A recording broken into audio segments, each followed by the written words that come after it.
I am glad that you are joining. I am going to wait a minute for folks to come in so that I can greet them and say hello and get started with today's live. We have a lot to talk about. Good morning, Daryl. Good to see you. Good morning, Tammy. If you are joining me on YouTube, Substack, or Facebook, please make sure that you say hello in the comments so that I can greet you back. Hello, Patience. What's up, Lisa? How is everybody? Good morning, Sandy. How is everyone? Good morning, Rachel. Good morning, Sunshine to Peach. How are you? Hey, Catherine, JEC. Good to see everyone. I know that there are a lot of people who are live right now, so I appreciate you choosing to come over here and spend some time with me. Good morning, Elizabeth. Hey, Cadova. Good to see you as well. Let's see. Hey, Sharon, Conchita. Tawana, good to see you as well. Hello, coolest mom ever. Hello, Sean Brown. Good morning. How are you? Glad to see everyone kind of rolling in here. As you can see, we do have a lot to talk about today. Um, Not a lot of it great news, if I'm being honest, right? We seem to be in a bit of a conundrum, not only in the United States of America, but around the world. Hey, Amy, how are you? What's up, Witch? How you doing? That reminds me, let me pull this up while I'm talking about it. Yeah, struggling. Got that. Oh, appreciate that, Grammy. Um, yeah. Good morning, Dana. How are you? Cindy, I saw your message. Just haven't had a chance to dig in there yet. So, causing good trouble this morning. I hope so. Good morning, Alice. Hey, Sandra. Good to see you. I've got my Facebook and YouTubers joining. Good morning, Cheryl. Good to see you as well. Hey, Kimber. Um, Let me see what I want to do. I'm pulling up some information. Good morning, Red Hot. I think I said hi to Witch. I think, I hope I did. There's just a lot going on, of course. And I want to talk about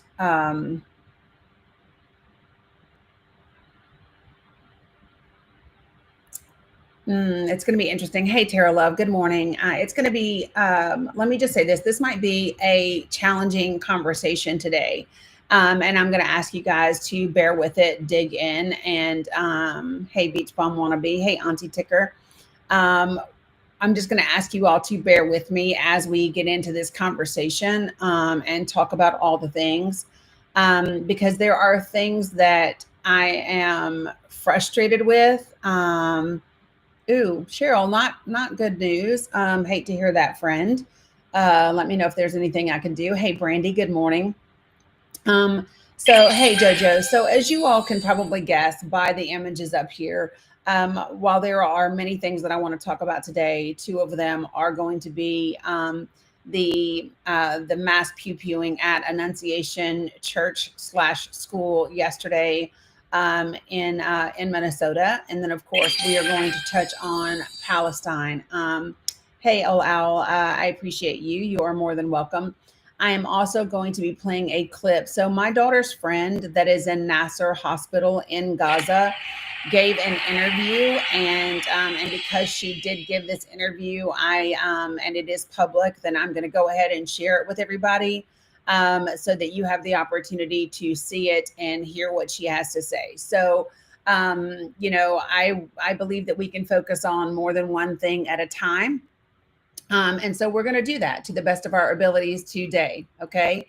I'm going to also preface this live by saying this. If you are struggling, right, please make sure that you do not struggle alone. Reach out to someone. Do not forget that in our Discord, we have an 8 minute. Yes, Sandra, I saw it a while ago when she first did it. So listen, I want you to make sure, folks, that you remember that we do have an 8 minutes channel in the Discord. What is the 8 minutes channel? The 8 minutes channel in the Discord is a place where you can go into that channel, or you can say, hey, does anybody have 8 minutes? I'm in need of support. And then someone will pop into there and support you. You don't have to talk about anything that is heavy and serious. The whole point is to let you know that you are not by yourself. If someone does pop in there and you do want to talk about things, then you all will have the ability to go into a private channel and support each other in that way. So don't forget that that is available to you within our Discord family. Also, remember the mental health hotline is 988, which everyone can call if you do need support as well, because there is a lot going on. And unfortunately, we are not a country that has universal health care. And there are many people out there that may be struggling from a mental health perspective and do not have the ability to seek resources. So remember that you can call 988. And remember also that you can go into the 8-minute channel in our Discord. Good morning, Mama. Hey, Rosalind. Good to see you. Hey, Veronica. Hey, Frida. So I know that there are people that I missed as you came in, and I didn't get a chance to welcome everybody. I am on multiple platforms. So if you see my eyes go up and then they go down, it's because I am on TikTok and I am on Substack, YouTube, and Facebook. I forgot to add Rumble, to be honest. And so it just kind of is what it is. I'll just trust that I'm where I'm meant to be at the time that I'm meant to be it.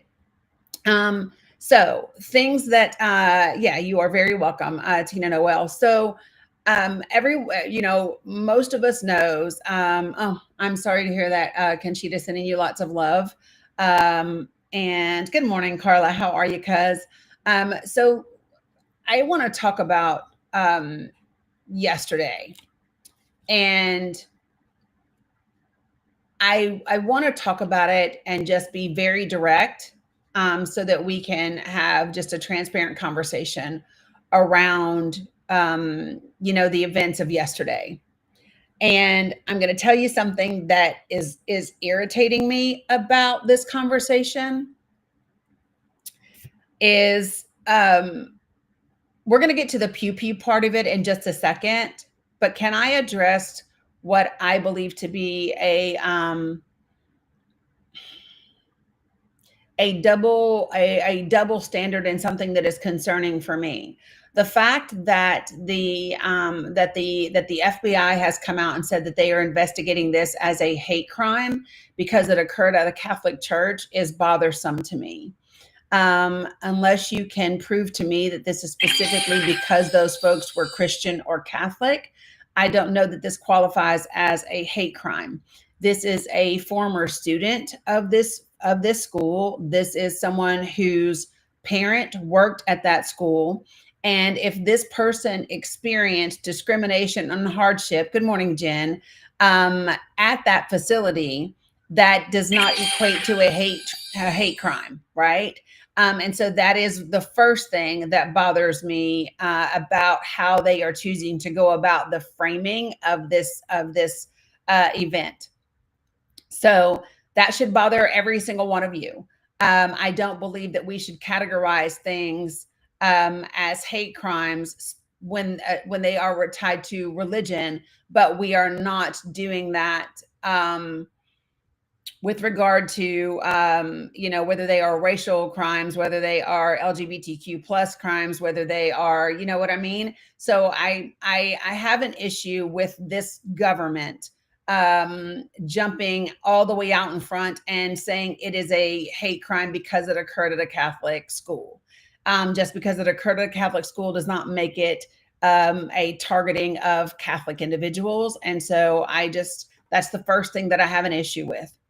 The second thing that I have an issue with is the insistence upon the United States government and government officials to refer to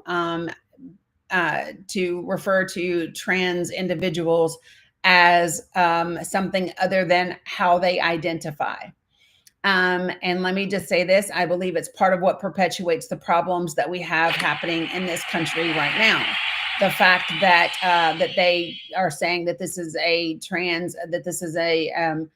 man, right? There were people in the government who referred to this individual as a man. There are people in the government who, it's definitely not a trans problem. My issue is with the individuals in government repeatedly referring to this individual as a male when she legally changed her her name and her gender identity years ago as a minor. As a minor, she changed her gender identity and her name years ago. So I just think that this is something that perpetuates the problem and the hate speech and the exclusiveness, the not inclusiveness, but also the hatred that exists and the targeting that exists of no. So Sandra, it doesn't have to. So let me say this, and it's her manifesto. Her name is Robin. So the perpetrator was a trans woman. Her name is uh,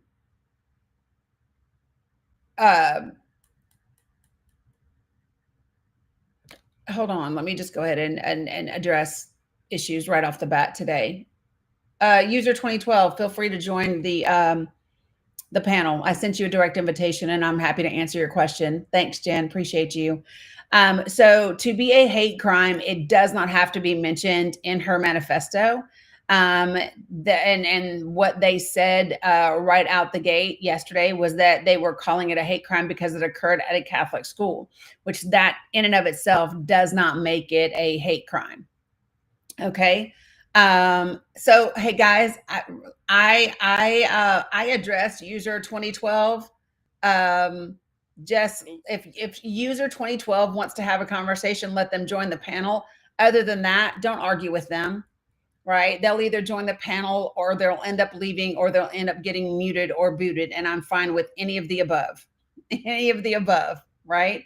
Okay. So,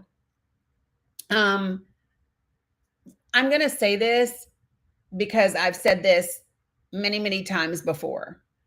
I am pro humanity, pro human beings, all the way across the board.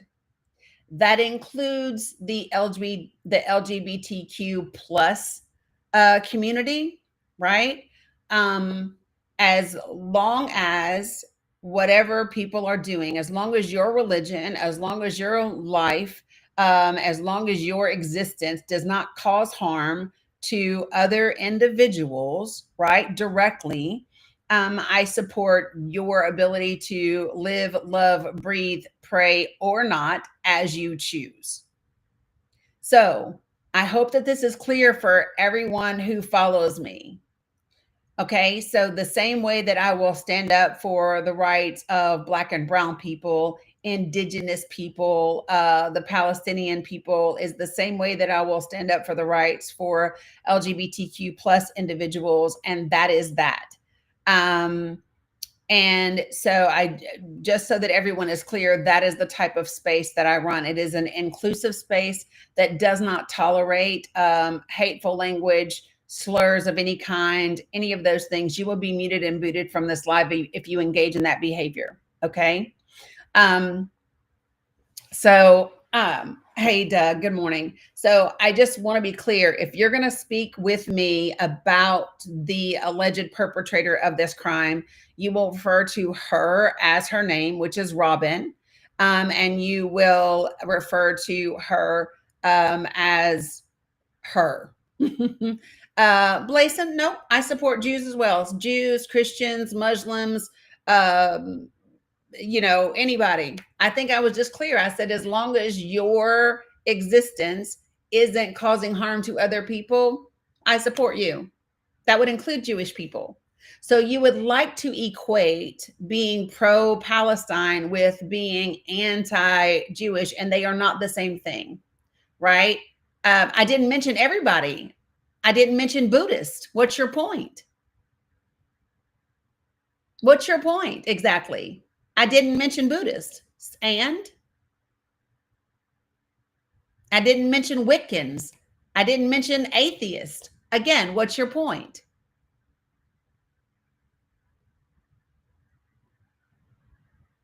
You just sound weird right now. You just sound weird trying to make something exist that doesn't exist.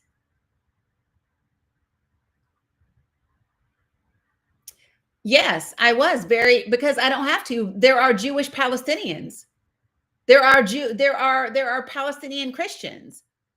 So because I said Palestine, that does not exclude Jewish people. So in Palestine, that includes Jewish Palestinians, Christian Palestinians, Muslim Palestinians.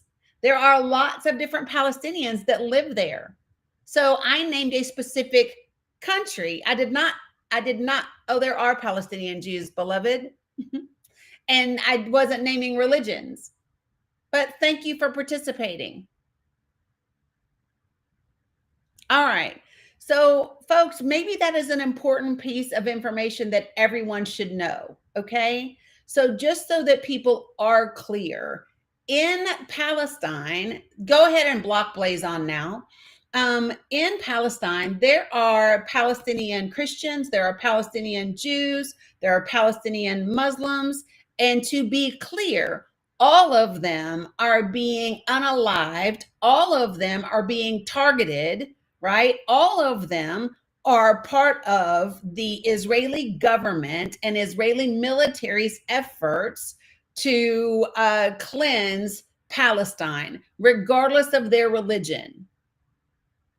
Regardless of their religion. So I want to be clear that this is not a religious fight. This is a fight over land and the existence of a particular group of people, no matter how they pray or don't. So if you were not aware of that, if you were inadequately informed, like Blazon here, and you were not aware that there are Palestinian Jews, now you know.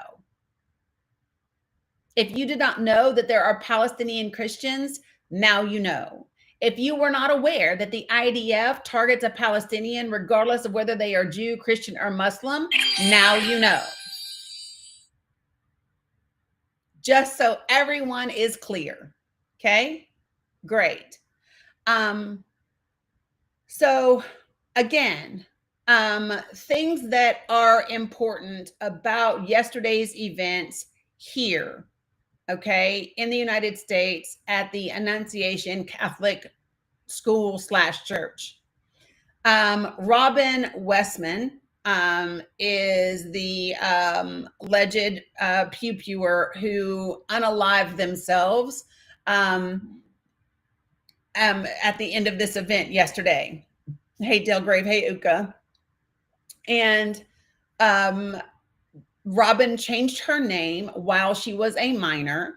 The court paperwork states that she identified as a female and wanted her name and gender identity to match who she was. And so that was changed when she was a minor. So I just want everyone to be clear about that. This is not a male that perpetrated this event. This is a trans woman. And if we're going to discuss her in my space, we're going to discuss her by her name and her pronouns.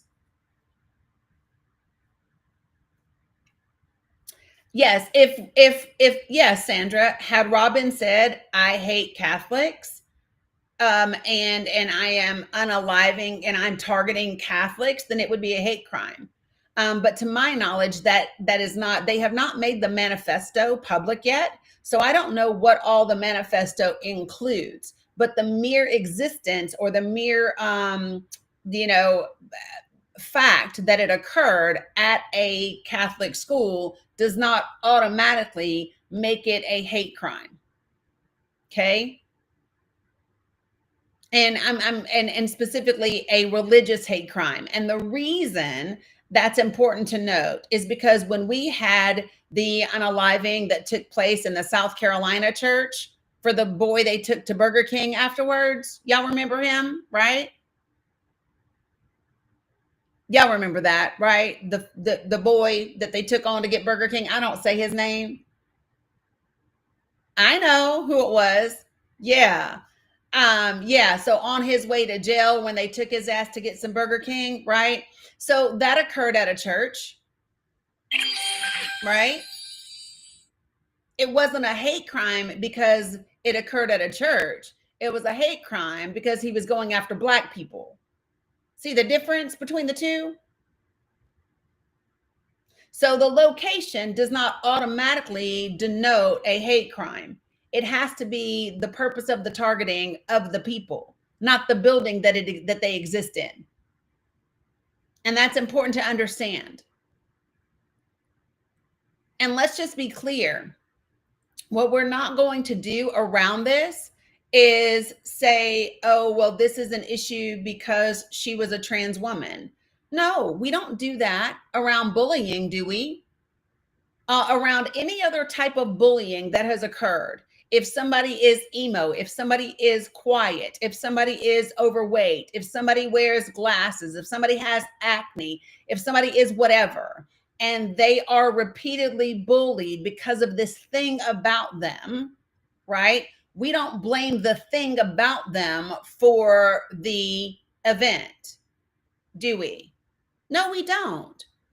We don't say, oh, well, this is a nerd problem. We have a lot of people that are nerds who are being bullied. And so because they are nerds, they commit this offense. We don't do that.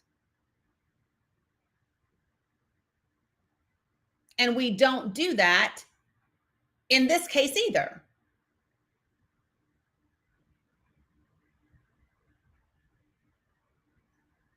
You follow me?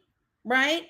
So this is important for us to make sure that our own bias, our own prejudice, our own hatred, our own bigotry doesn't cloud our intellect, right? It is really important for our intellect to allow us to critically think and process the events and how we address them.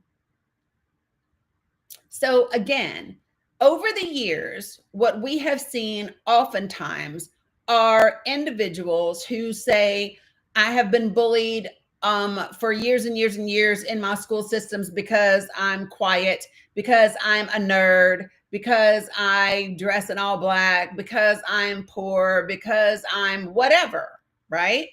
We do not then say that being poor, wearing all black, or being a nerd is the problem. We do not say people who are nerds that are bullied who then can commit pew pews at schools. We do not say nerds are the problem. And so I'm not going to allow us to say that trans individuals are the problems in this platform in my space, because they are not connected. What I would say to you is that if you want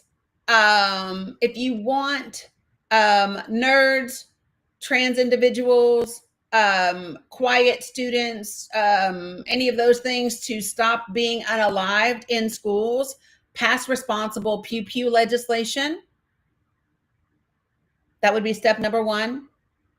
Step number two, give universal health care so that people can access mental health treatment, right?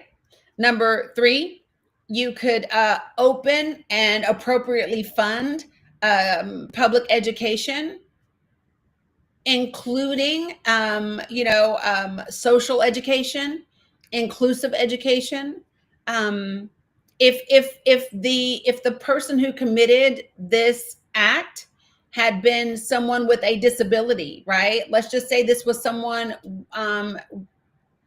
who had some sort of disability, right? Whether they were somebody who had a prosthetic leg, or somebody who was on the spectrum, or a speech impediment. Thank you, Cheryl. Or any of those things. We would not be blaming that person for the action as a reaction to the bullying.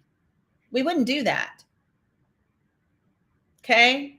So it's incredibly important for people to understand the way that we approach this, and that in this space, I'm not going to allow it to be skewed by prejudice and hatred. I just don't allow it in this space.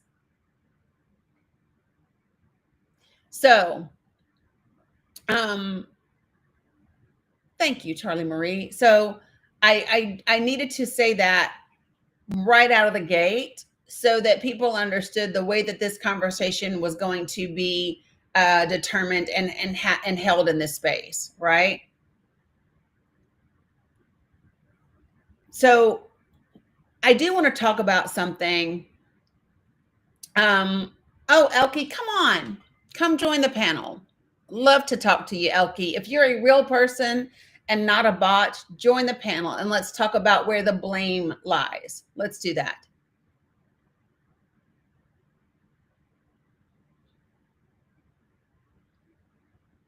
I would love to do that. So if you would like to do that, Elkie, feel free to come on and join me. Can somebody throw the link that I am putting in the chat that is on YouTube?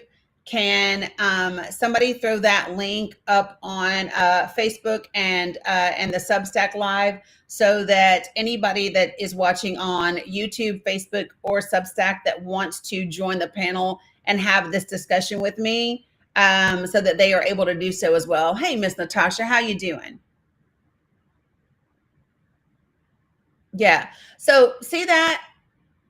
See how we do things here. So Elkie said, I've said my piece, block me. And Sandra was happy to oblige. Ask and ye shall receive. Ask and you shall. Hey, what's up, Mr. Barrios? Good to see you. Yeah. So anybody that would like to join this panel, there's a request button. You're able to do that. Yeah, you should be able to request, and it shouldn't be a problem. Okay. So, things that I do want to talk about.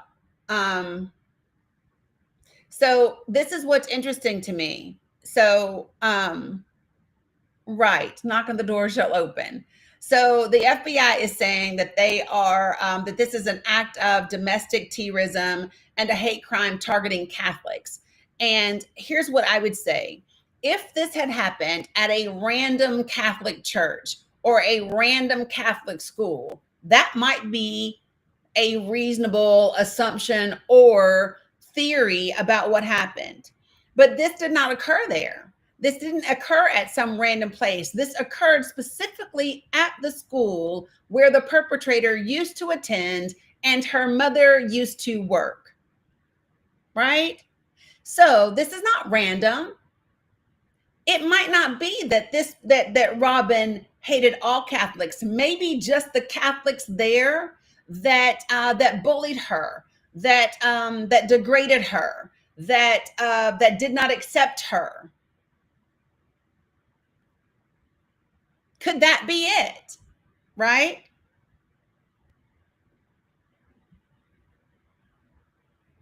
So Lori, she had videos, correct? Because I have not watched them yet. Good morning, Scott Walton. Hey, Nance. Good to see you.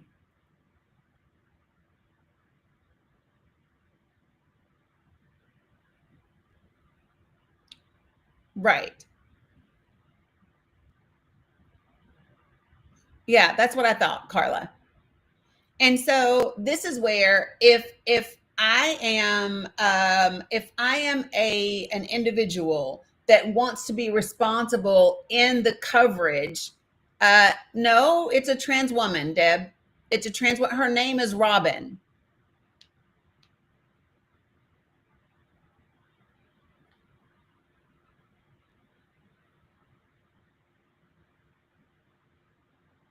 So I want to be clear about this, right?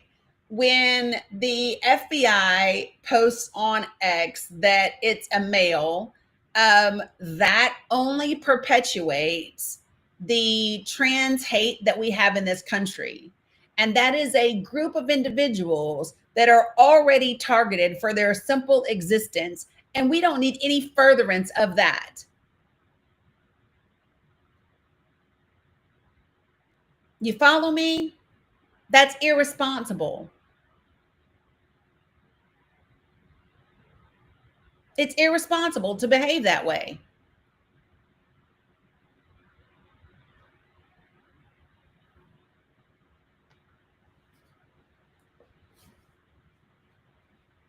Well, so Carla, they use the term hate crime when it is specifically driven to target a specific group of people that are protected under certain things like race, religion, sex, all of those things. Like those are the categories that are protected categories.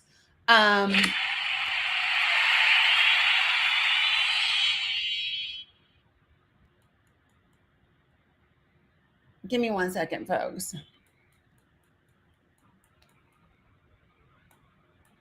Good morning, Verna. How are you? Hey, good morning. I just have I'm Catholic here, and I have a quick perspective. Mm-hmm. My husband went through Catholic school. My daughter did until third grade. We pulled her out because of reasons. But her boyfriend through Catholic school. Everyone that I know that's come through Catholic school through at least through eighth grade or not high school, the trauma that they have from being in Catholic school is amazing. Mm-hmm. The trauma that they have is, and even for third grade, my kid had trauma for that. Mm-hmm. And it is immense trauma. And I can tell you that my sister-in-law will not recognize. So it's my husband's cousin, Will. Mm-hmm. They grew up together, and she will not recognize or allow her children to be in the same car as Will because she is scared that they're going to learn something. Yeah. And she refuses. We don't speak anymore to that part of the family, which is hard on me.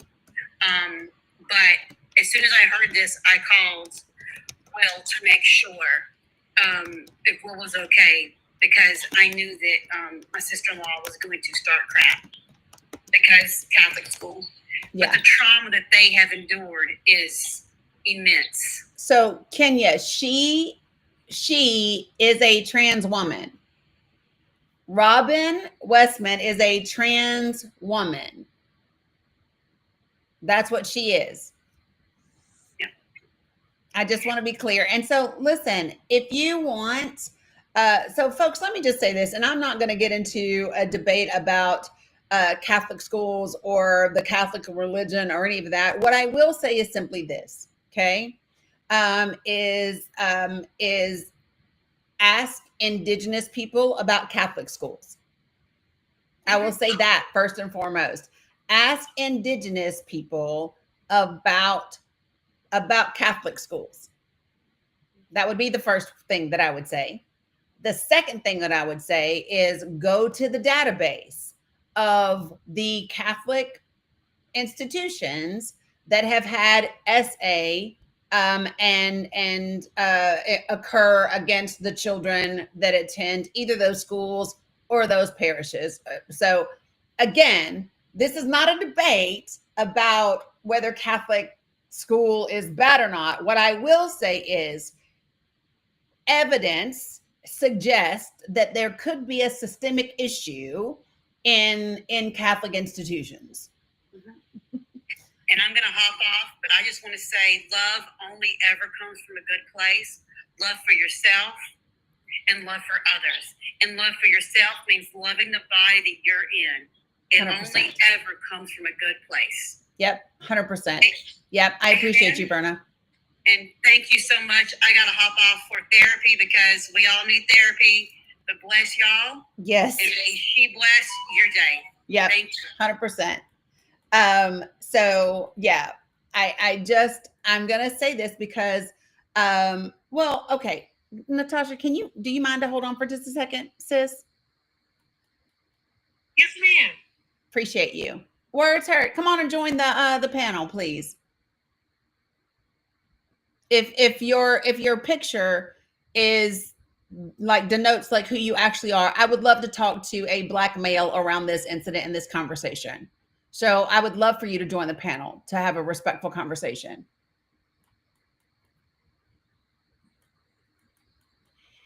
La, da, da. I'm going to give him a second to accept the invitation that I sent. And I'm going to update this while I'm doing so. Perfect. Hey, Words Hurt. How are you?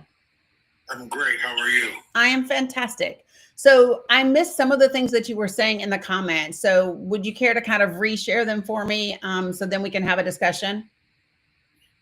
I just think it's insensitive. There are some parents out there that have lost their children. Mm-hmm.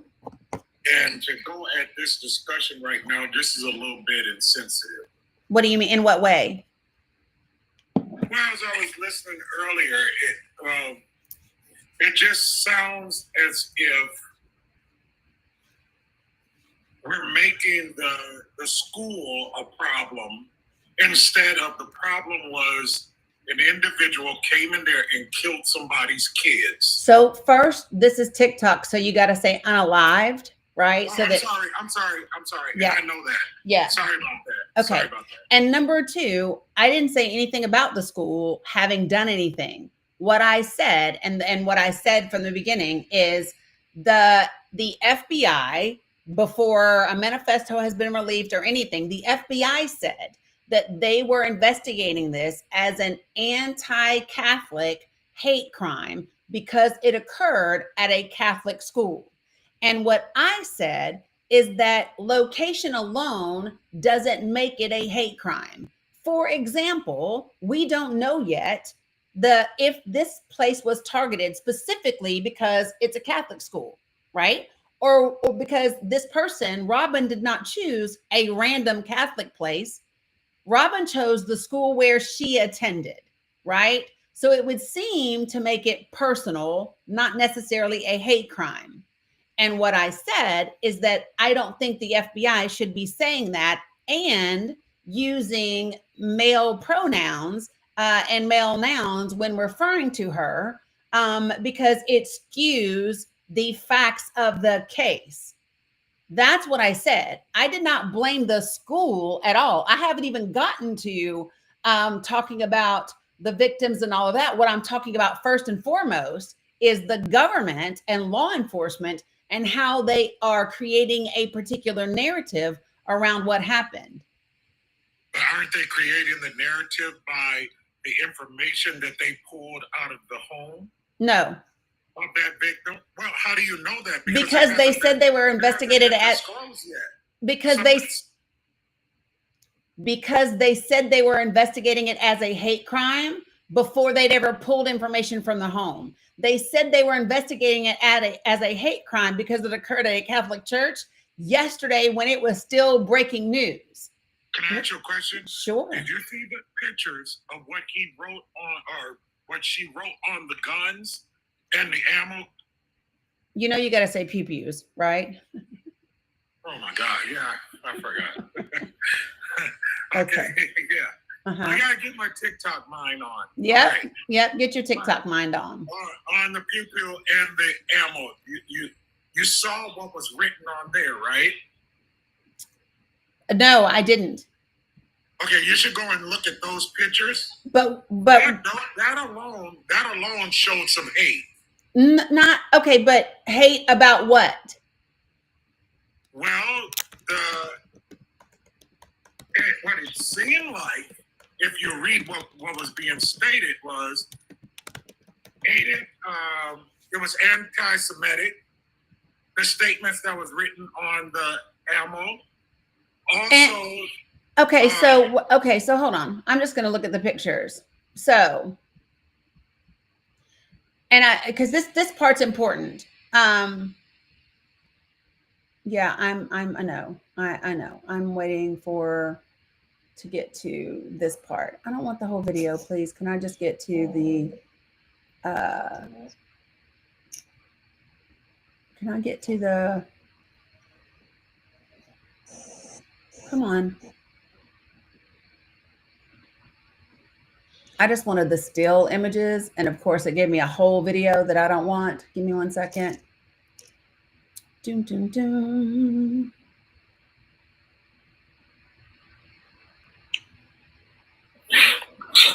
Give me 1 second, folks. Well, sweet baby Jesus. Okay, so here we go. All right, so I see one that says suck on this. I see one that says where is your God? I see one that says, well, sweet, why are you doing this? Okay, here we go. This one has names on it of other mass pupilers.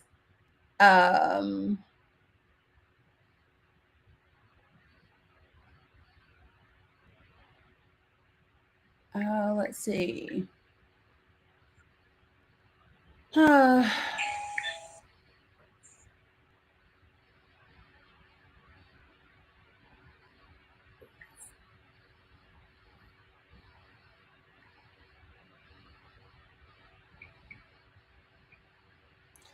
So I'm reading actually part of what was there in terms of videos and so forth and so on. I don't see, so tell me what you saw that you believe was anti-Semitic. What was said that you think was anti-Semitic? Well, it said something about, I don't have it in front of me, but it said something about something that was anti-Jews.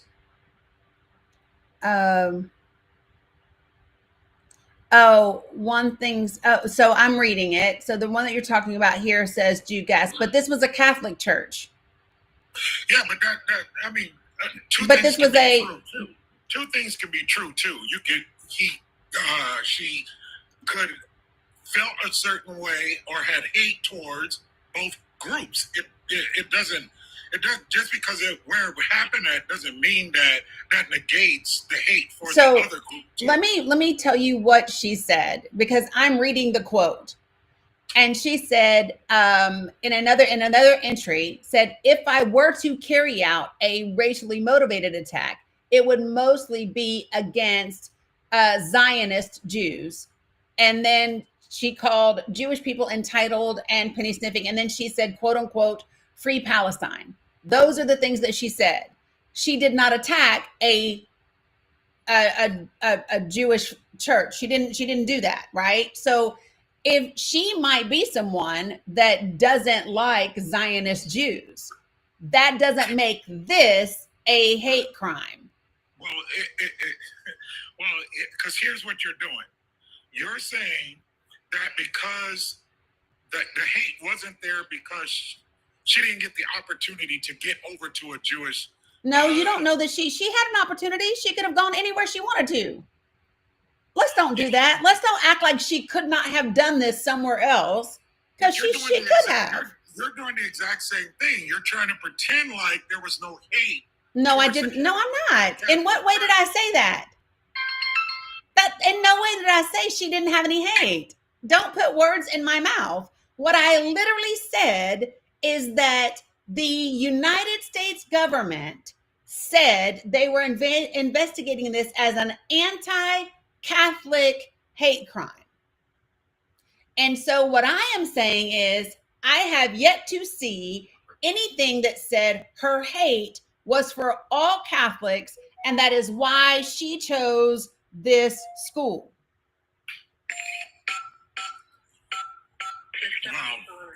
I think where's your God at now proves that it was the God of those people.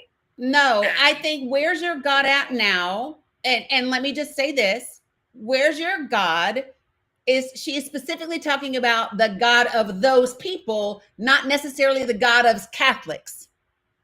This was a specific attack on a church and a school that she attended. So she is absolutely targeting the school where she attended, not necessarily because they are Catholic, but because they were there. And so my point to you is this: there is a distinction between those two things. You're saying because they are there. I don't understand that. Because that is where she went to school. I said this again. I don't know. Okay, I'm going to say this again. Had she just said, I hate all Catholics, then and targeted some random place that she had no affiliation no experience, no nothing, right? That would be one thing because you'd be going, okay, what was the motivation? Okay, But she went to school there. Can I ask you a question? We're talking about hate, right? And I'm not talking about hate. I'm talking about all the things that happened. The government is saying it was No, the hate, government right? is specifically talking about anti-Catholic hate crime. That is what they are talking about. Okay, so let me flip that for me as a black male in Georgia. And a skinhead comes out and goes into a restaurant and unalives a bunch of black males. Mm-hmm. Are you trying to say that I would have been excluded because I wasn't in that location? Okay, so first of all, you are taking someone, if they are a YT supremacist, that is their ideology. Their ideology is anti-blackness. I don't have to guess why they don't like you. It's the color of your skin because they are anti-black. They are racist. That is their identity. Being a trans woman does not mean you are anti-Catholic. Yeah, but wait. But that's the thing. Why do we have to throw the gender in? The gender. Because this is okay. Let me hold on. Wait, you got to stop for a second because you keep asking me something and then you interrupt me when I'm answering you. So stop for just a moment, okay? Let's take something that did occur in South Carolina. Dylan Roof went to a church. He unalived black people in that church. It was investigated as a hate crime because he attacked black people for being black. They did not investigate it as an anti-Christian crime, did they? No, but it occurred at a church. So the fact of the location, the building where it existed, does not indicate in and of itself a hate crime.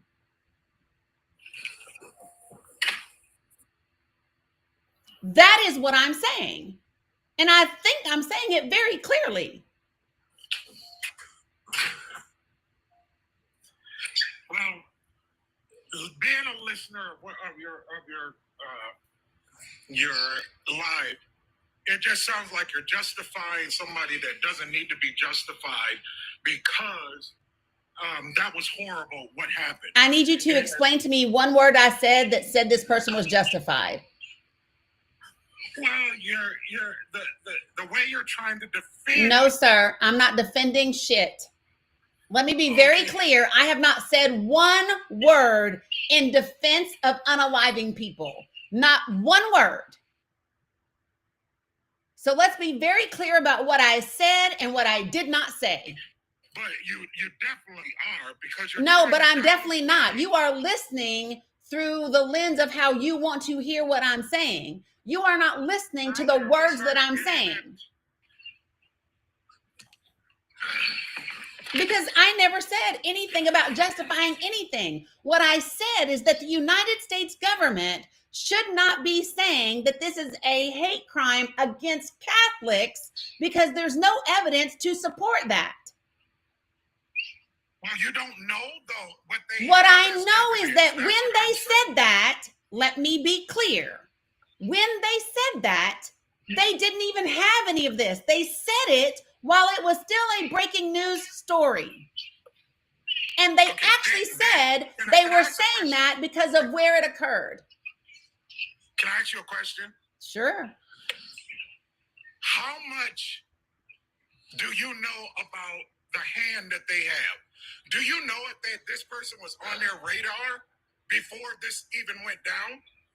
Do you know that? That's all I'm asking. You can say, no, I don't know that because we don't know. We don't know if the person was on a radar. We don't know if this person had went and got psychological help and maybe mentioned it in a therapy session. We don't know. Here's what I know is they didn't know that when it happened. That's what I know. I know for a fact. Yes, because I'll tell you why. I know for a fact, I'm going to finish my sentence since you asked me a question. What I know is that at the time that this horrible event took place, the FBI did not have access to this person's mental records that may or may not exist, since we're speculating. I know that. And I know that what they said yesterday is that they are calling it an anti-Catholic event because of where it happened. And what I am saying is that location, which may be correlation, does not equate to causation. I think you should do a little bit more research on how. I think I don't care that you think that. Have people on I their think I radar don't care that you think know- that. Yeah. I really don't. I don't need you to mansplain to me what you think I should do. I think that first you should know, I think that you should know who you're talking to and the level of research that I do to do what I do. I think that. So you have research. You have somebody inside the FBI's office that has told you they didn't have any information on this person before this happened. Here's what I know. Because Dylan Root, they had information on him before that went down. Okay, so I'm going to be very clear, sir. The FBI made a statement. You shouldn't be so dismissive. I'm going to need you to not. I need you to stop talking over me. You shouldn't be so You dismissive. should not be so loud and keep interrupting me. I dismissed you because you keep talking over me. Which is a waste of Period. time. I 100% dismissed you because you keep talking over me. That's why I dismissed you. I've been really quiet. No. And giving you the space to You talk. keep But saying, every time I ask you something that you can't handle, then you hurry up and get mad and start throwing off. that you have not asked me anything that I can't handle, sir. Not Yes, a I word. did. I asked you, do you have someone in the FBI's office that told you they had zero information on this? I live in Minnesota where this went down. You just said you're a black man in Georgia. In Minnesota. You just said you're a black man in Georgia. You said what? You literally just said I'm a black man in Georgia. No, I did not. Yes, you did. No, I use that as an example. If I was a black man in Georgia, I don't live in Georgia. Well, would it matter if you're in Georgia or not? If you are a black man and, as you said, a quote unquote skinhead targeted you, do you have to live in Georgia? Okay, let me explain to you because you're not catching it. The reason You I don't got to use explain to Georgia me. is because it's more common in Georgia for that incident to happen than it is in Minnesota. What makes you We don't think have that? people in Minnesota just going up and showing their white supremacy hatred towards black men. So have you ever lived in Georgia? Have I ever been there? Have you ever lived in Georgia? No, but I got I have. family that lives there. I have. I did my AIT there. I did my AIT there. I was stationed at Fort Gordon after that. Then I went to Korea, and then I came back there, and then I also lived in Atlanta. Like, I've lived in a lot of places. Are you now saying that Georgia doesn't have a high population of white supremacists there? What I said was very clear. I need you to listen to comprehend and not respond. Okay, so you're not going to answer my No, question. because what I said was, listen, here's what I said. Here's what I said. I said, have you ever lived in Georgia? Because I have. So the point that I would be making there, sir, is that you are speculating about a place that you've never lived, which is not necessary for the example that you gave, right? That's stupid. That's stupid. Well, it was your example. So if you call it stupid, that's your example. If you call it stupid, that was your example. Racist. What are you talking about? I don't have to live in Georgia to know that the Klan is prominent there. That is a dumb argument. Do you know what is a dumb argument? You literally live in the state where the entire world watched white police officers unalive a man with their knee on his neck for 9 minutes, and you want to talk about some other place and their racism. Can we just talk about the Minneapolis police? You're more apt to see it in Georgia. He is struggling. Are you going to say per capita? You don't know that you are more apt to see it in Georgia. You ain't never lived in Georgia. Are you going to say that there's more Ooh, racism good God. in Minnesota than there is Georgia? No, here's what I'm going to tell you is you cannot speak to what happens in Georgia because you've never lived in Georgia.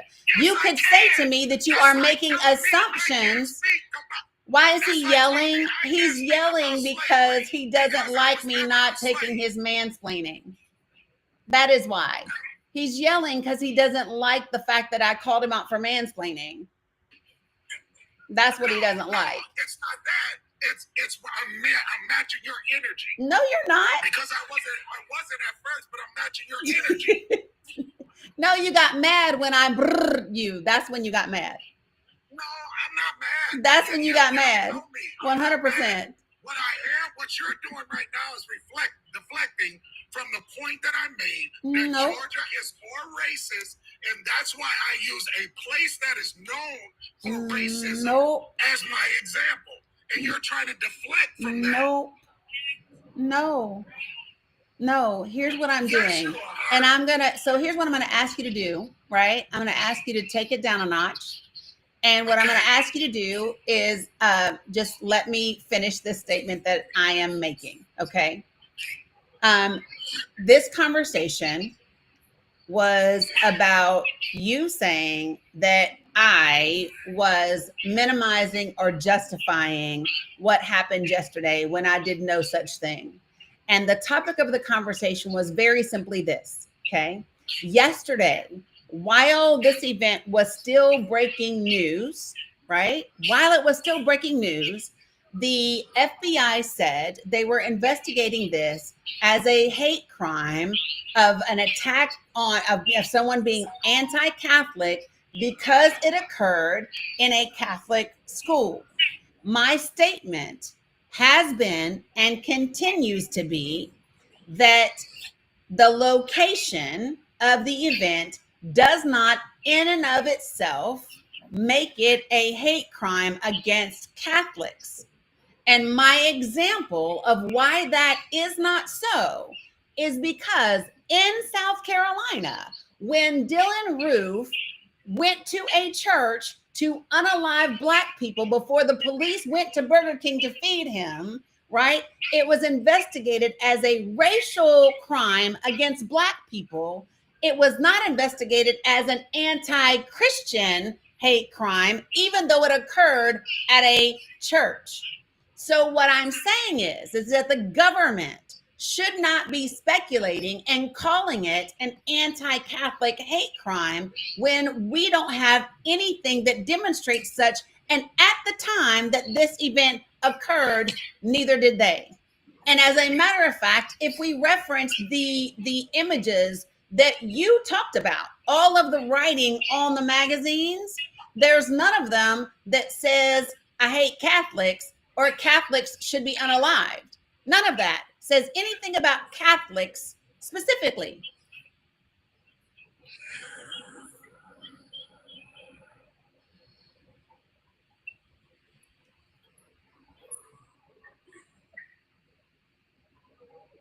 You're free to respond now if you would like.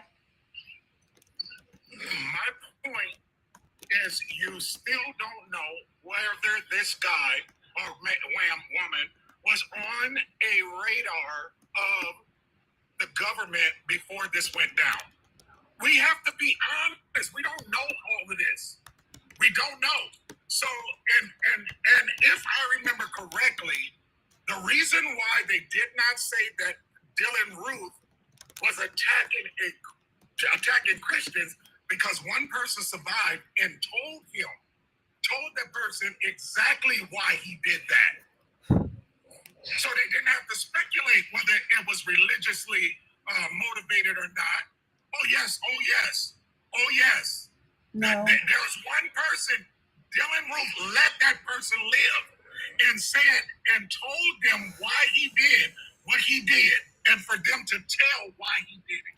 So let me ask you a question, Words Hurt. Did that one person tell the FBI that while the active pew-pewing was happening? What do you mean while it was occurring, while the event was going on,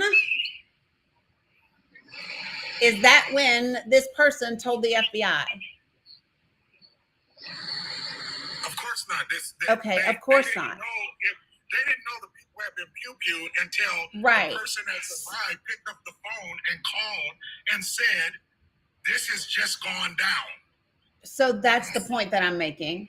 Okay. So that's the point that I'm making is while this event was occurring, before the pew pewer had like all of the things had happened, right?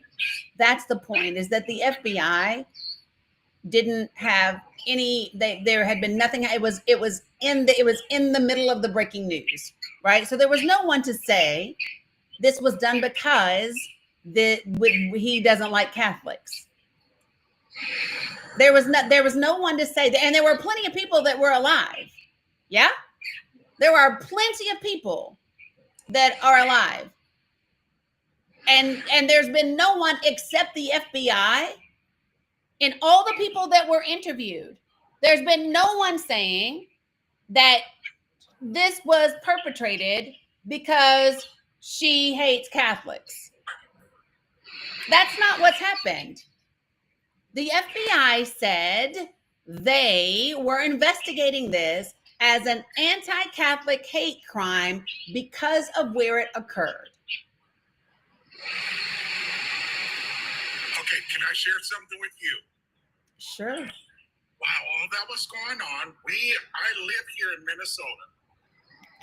They had intel on this person. They had to have, because they already knew the video manifesto. They were talking about that while all this was going on. And nowhere in the video manifesto does it say she hates Catholics. Yeah, what you're ignoring is that I'm stating they had information right away. And my point is the information that they have still does not say she did it because they're Catholic. Not the manifesto that she was reading, not the videos. Here's what you're saying. You're going by what they have said and what they have not held back. No, I'm going by. Do you know how crazy you sound right now? Hold on for a second. So you are saying to me, hold on. So here's, hold on, because you go and let me speak, because it is my live. So here's what you're saying. You're saying that they would have evidence to back up their claim, but withhold that evidence while releasing all kinds of other evidence that doesn't back up their claim. That's literally what you're saying, and it sounds crazy. You, for some reason, want this to be an anti-Catholic hate crime, and there's nothing that indicates that it is so. There's nothing, and I'm not saying that it isn't. What I am saying is there's nothing at this point that anyone knows to support that claim, and that if there's nothing that indicates that, the government should not be saying it is so. And as a matter of fact, that is what is disrespectful to the people who lost their children yesterday. That is what's disrespectful, making this be about something that it might not be, taking the attention off of those victims and speculating that it's because they're Catholics. That is what is offensive to those families. That is what's disrespectful. To make it about anything other than what they know for sure that it is, that is disrespectful.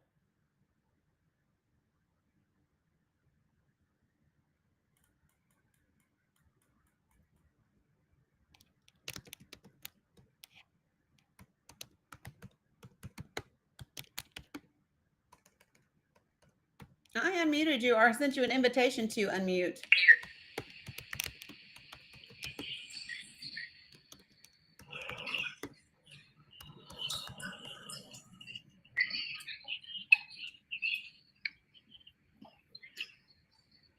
Do you have anything that you want to add?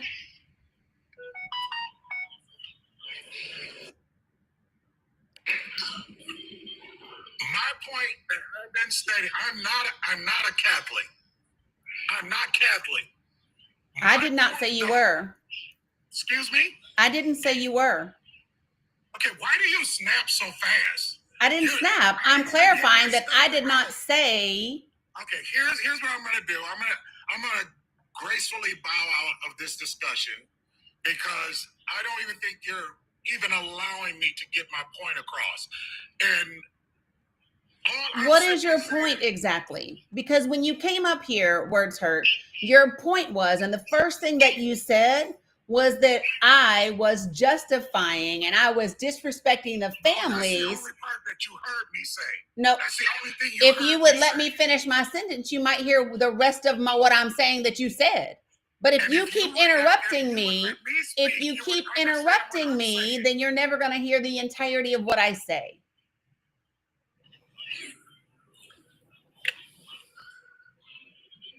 So what you said, because when I asked you, you said that what I was saying was offensive to the families that lost children yesterday. And I said, what did I say? Can you tell me what I said that was offensive to, and then you proceeded to say that I was justifying what happened. And I said, in what way? No, I didn't. I haven't even spoken about what happened or what didn't happen. Right? And then what I said was, nope, here's what I actually said. And it's what I've been saying the entire time, is that what I started speaking about first, and haven't even gotten to the rest of it, was that the United States government came out immediately on two things. One, they said that this was a domestic terrorism act against that was anti-Catholic, right? That was the first thing. And the second thing was they kept using male pronouns when referring to Robin. Those were the two things, which what I have seen repeatedly from this government and this administration is an attempt to demonize or to degrade how people view trans individuals. And my point was that there was nothing about this location. Location alone does not tell you the purpose of a crime. That's what I said. And now can I actually get out what I'm trying to say? Sure. What I'm trying to say is neither one of us has access to the government files that probably is on this person. I sit here right now believing I am very vocal against certain things in our government. And I believe there is no way possible, there's not some kind of a file somewhere that has me on the radar. Now, it might not be a high level, but they still pay attention to what people are saying. And we don't know if this person was on their radar. That's all I was saying. That's all I was saying. Well, so let me just hold on one second.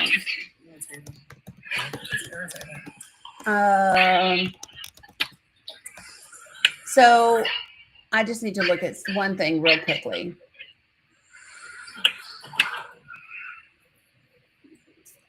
Okay. So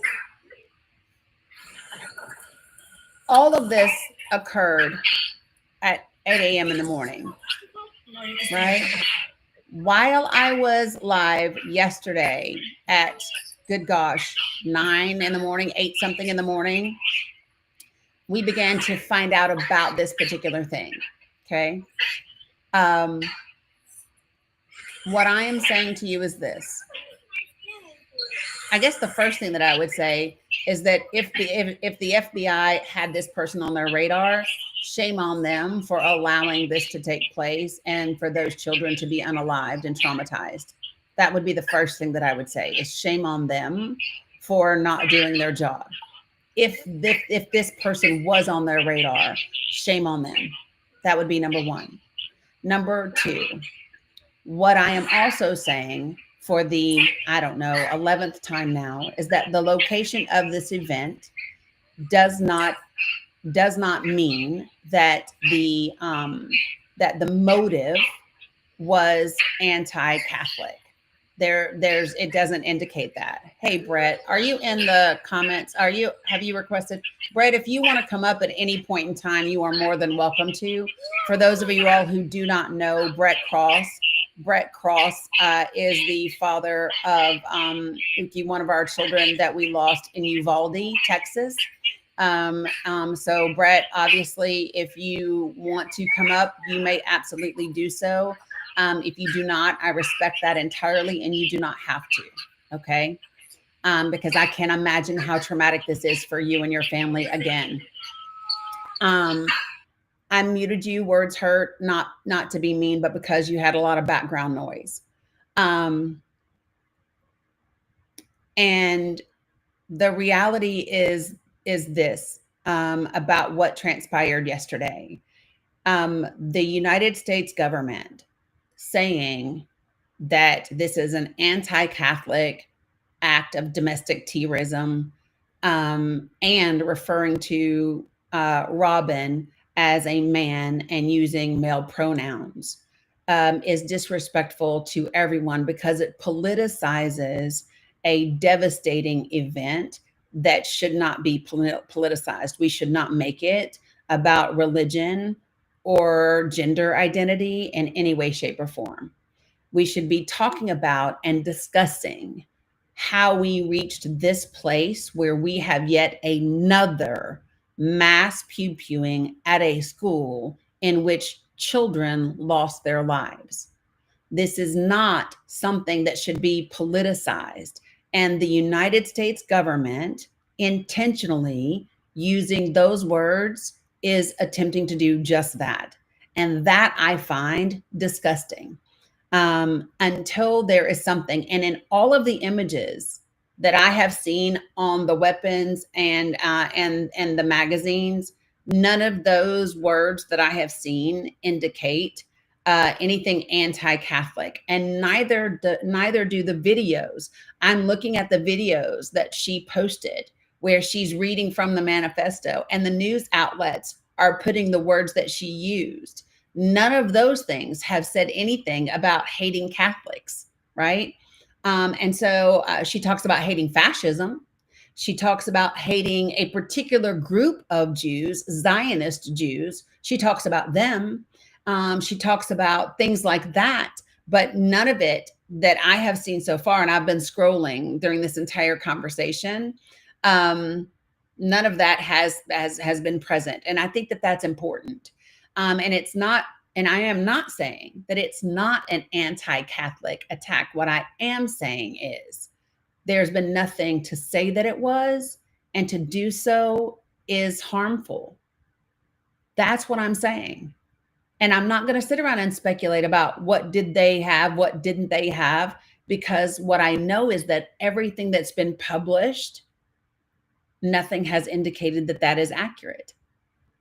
Everything that's out here, and what I would believe as a military veteran, is that if the United States government was making a claim that this was an anti-Catholic domestic terrorism event, and they had evidence to back that up, I would expect them to put that evidence out to the public the same way they have all of this other evidence that does not support what they are saying. That's my entire point behind this. If you would like to respond, you are more than welcome to.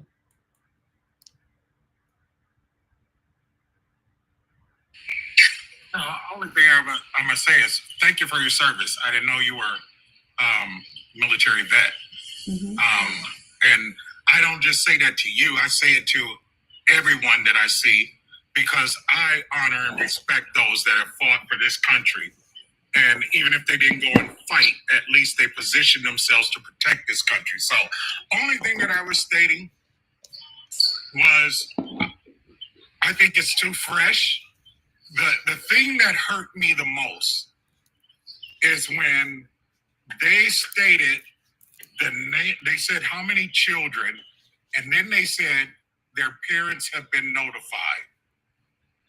that crushed me because I couldn't imagine taking my children to school and within 3 or 4 hours, I get a phone call that they're unalive. I just think that I think maybe I came in at the wrong time, and I can honestly say that and humbly say that maybe I came at the wrong time and thought I heard something I didn't hear. Okay, but I still believe that this person was on their radar, and I'm saying that because I have a carry conceal, and I know they did a background check on me, and I know that they've checked my social media and everything before they gave me permission to go and get my pew-pews. So I think this person was on their radar, and that's all I'm saying. I'm just one person. That's just an opinion. I think the person was on their radar. So because maybe you're new to my space and have never been in my lives, one of the things that I don't ever do is speculate about things that I don't have facts to back up, right? I'm not going to speculate about whether or not she was or wasn't on their radar because, for example, I don't know when she purchased those weapons. It is possible that she purchased those weapons years ago before anything ever happened, and things like that, right? So I'm not going to speculate because I don't know. The other thing that I would say is that if you didn't know that I served, you definitely were not listening to me to hear what I was saying, because when we got to the conversation about Georgia and I asked you, had you ever lived in Georgia? And you said no. I said, I have. And then I went on to say, I had my AIT there, and then I was stationed there when I came back from Korea, and then I was stationed there, and then I literally used those words. But you were so busy screaming at me and interrupting me that you did not hear any of that I said, and I literally said that to you in the conversation. So this is my thing. I think that just based on our conversation, you were listening through a lens that wasn't what I said. What I said very clearly about this entire thing was that what I said about this entire thing is that the way that the government has utilized this event is inappropriate. And I don't think that it does the family of the children or the family of the perpetrator any justice whatsoever. And I think it's a bad thing to do. If we keep demonizing a particular group of individuals, right? It is going to cause more hurt and harm to come against those people, right? And I think that we have been living in a society that for the last 5 to 10 years, especially the last 5 years, has been specifically targeting members of the trans community, people who make up less than 1% of the population. And I think when you have that targeting taking place and you have this rhetoric about protecting your children and people grooming your children, I think that is going to naturally escalate the amount of bullying and abuse and beatings and even unalivings. We have seen that repeatedly. We have seen an escalation in the unalivings of male individuals, especially Black trans women. And so all of those things play a role. And what I believe 100%, 10 toes down, is that the United States government should be responsible with its words, with its actions, and with its posts towards all American citizens. That's what I would say. No, the weapons were purchased legally, Tracy. That much I did read. The weapons were purchased legally, that I know. When they were purchased, I do not know, or anything like that. So I just want to put that out there. So, good Lord. Words, would you like to respond? Yeah, Mama, I'm just gonna let him respond real quick, and then it's all on you. No, I'm done. Okay. All right. Well, I appreciate you. Hopefully you'll come back. What's up, sis? How are you, Miss Natasha? Hi, girl, you've been wearing me out. You queen, you have been wearing me out for two reasons. I have a granddaughter and a niece in Gaza. I went to Catholic school, and I have a trans daughter. Okay, girl. So yeah. you've been messing me up these last few days. You've been, girl. And the only time I get on TikTok is to see you, and you have really been wearing me out. Sorry. Yeah, I had to leave the other day because I was in tears, and I try not to live in fear, but even getting. Hold on one second. I'm gonna do this real quick. So sorry, but this one I'm gonna do. So Kyle Brady, go ahead and join the panel, please. Give me 1 second. He's rude. I know. Kyle Brady, Okay. Don't block him. Kyle, come see me. Come to the panel. Honey, he don't want you. He ain't gonna get up there. Come on. I mean, because you're real loud and proud in the comments. What I would like for you to do, sir, is find your way, accept the invitation that I sent to you, and find your way to the panel. That's what I would like for you to do. If you want to have a real conversation, let's do that. I dare you. He's not gonna come. You too tough. I mean, at least Words Hurt was willing to get up here and have a conversation. Come up here and have a conversation with me, Kyle. Let's do that. You real loud and proud down there in them damn comments. Come on up here and have a conversation. That's what I want you to do today. Mullet and all. All of you to the panel.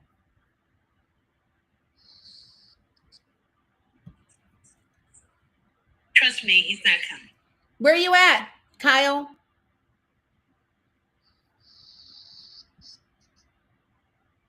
Yes, Joan, I said mullet and all. I did. I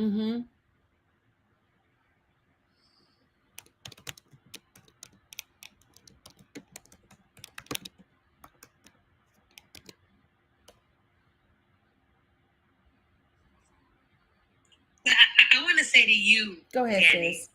while I was waiting, because kind of what I'm talking about, he's a coward. Thank you for these. I don't want to get emotional.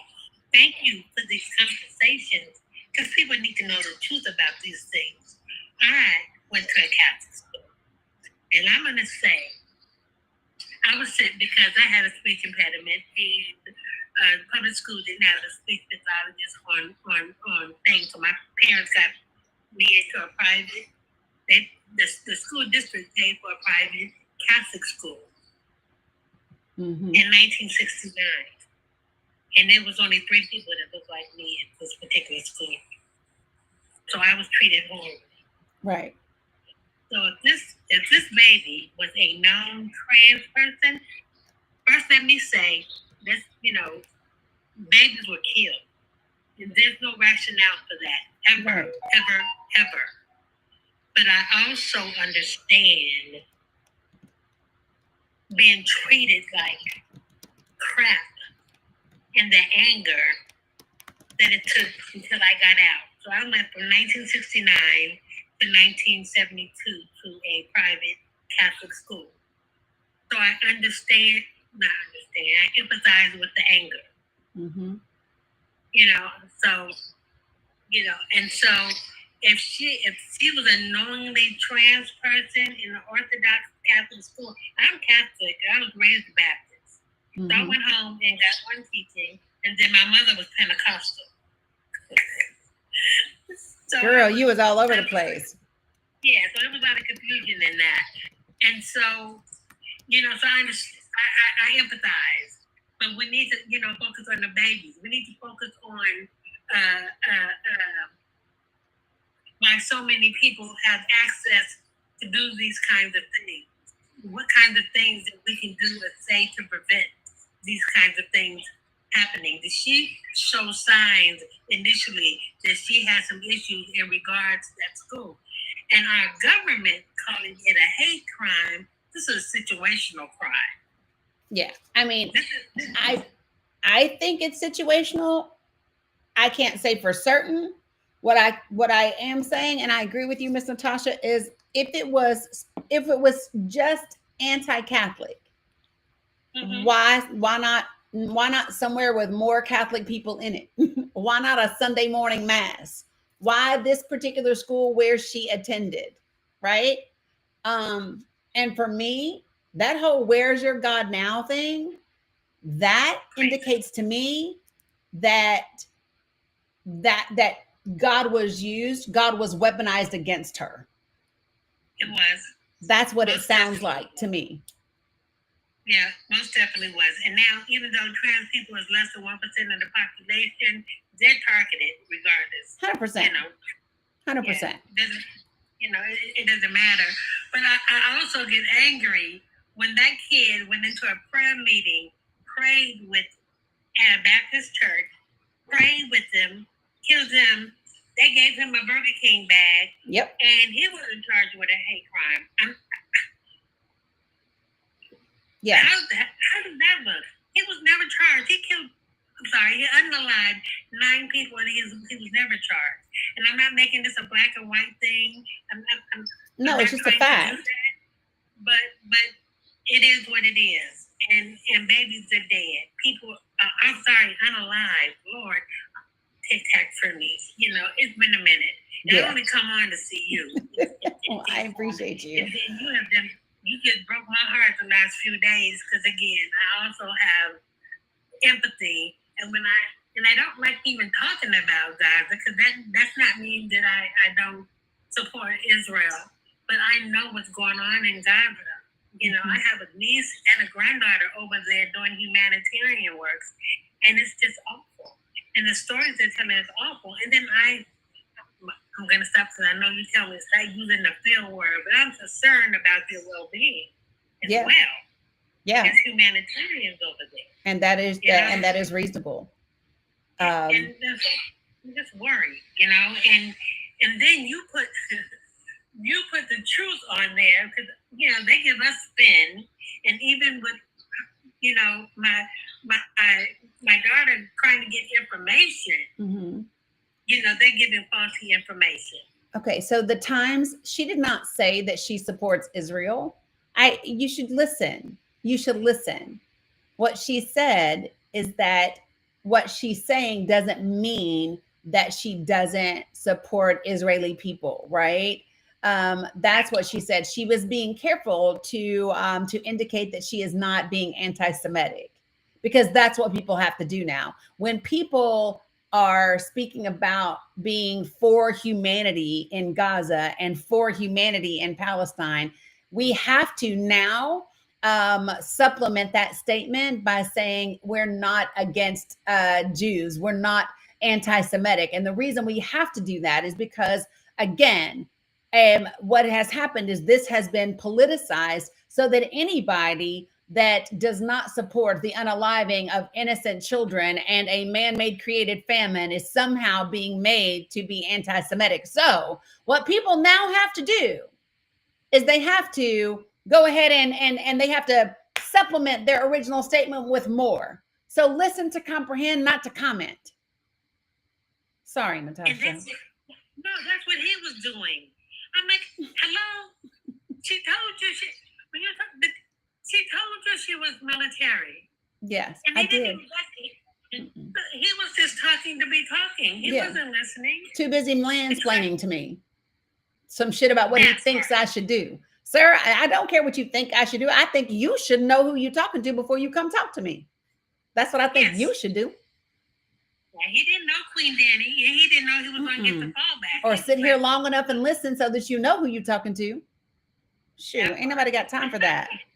Mm-mm. Yes, that part. And I just wanted to thank you because you always give me clarity. When I'm in my head and when I'm in my emo, that you give me clarity and you give me a sense of knowledge that I didn't know. And you take me out of my fear, and I know fear is not of God and all that good stuff, but I know people I love is over there. Yeah. And I know what they're trying to do. Their babies starving. Mhm. There are people starving. Yeah. And we did this. And they don't have to. America helped this to happen. Oh, And they don't America have to. more than helped, honey. We perpetrated this. We gave the provision for it. Absolutely. 100%. And absolutely. And I don't want your knuckleheads in your comments to come for me because I'm saying they need help over there. No. Listen, you can try to come wherever you want to come. Oh, alaikum salam, Sophia. Yeah, you can try, but I'm here to tell you all day. I'm going to say it, and I'm going to tell you what. So today, I think I shared this with you all at the beginning of this live, so I have talked about a couple of times the fact that my daughter has a friend that is over there who is a critical care nurse. And I have not said where she's at because I didn't want to do that. However, after this last attack, which happened to be on the medical complex where she is, she gave an interview, a video interview with BBC. And I'm going to play that for you all so that you can hear what she's saying. She's literally in Nasser Hospital Complex. And this is, yeah. Queen. Assalamu alaikum. So just, yeah, no, you're good. So we are going to get there. I wanted to get here first, just so everybody was clear and on board with the conversation. So yeah, but I appreciate you, Miss Natasha. Listen, you get to grounding, right? Get your feet in the earth, take some deep breaths, do some breathing techniques. We are concerned. We are not worried. We are concerned. We are not fearful. Concerned. Yes, ma'am. Yeah, that's yes, it. Ma'am. Okay. Yes, Love ma'am. you, mean Let it. me go back in the comments. Okay, appreciate you. Queen. Love you too. Keep doing this important work that you do. Look, can't be And nobody else. tells you that. It's important work that you do, and thank you for it. God Thank bless you. I love you. Love you And too. I'm going back to the comments. Appreciate you. Bye-bye. Love you too.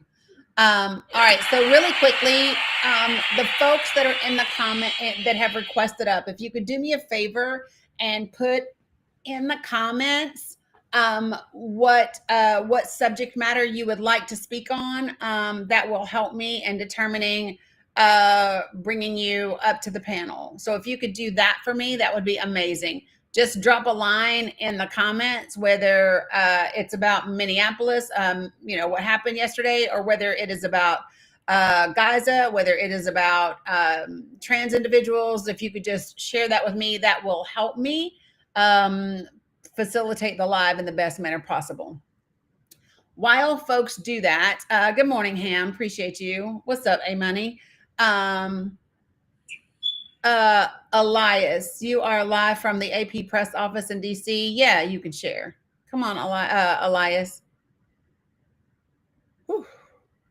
Sweet. Yeah, Kyle gone.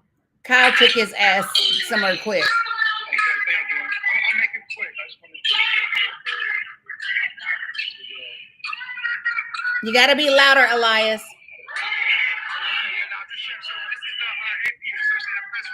Washington, D.C. One of the journalists that was alive, that female, she wasn't an AP affiliate. And they haven't made no stance. They haven't said anything about the AP affiliate. So we are going to get all this back. Yeah, I know the one thing that I know that they did was, so there you go. So here's what he's saying. So he said that Miriam, one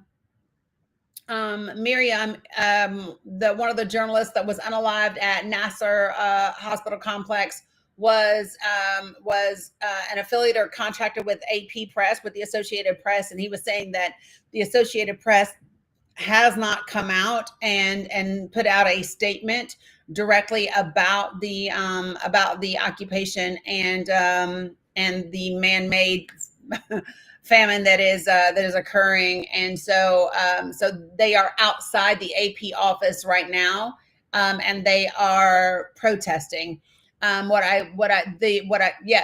Daga, yeah, Jenny. And so what they did publish was all of the photos that she took for them while she's been in Palestine, while she's in Gaza. And I put the link to all of those videos in my link tree. I will tell you now. They are graphic, some of them, and so I highly recommend that you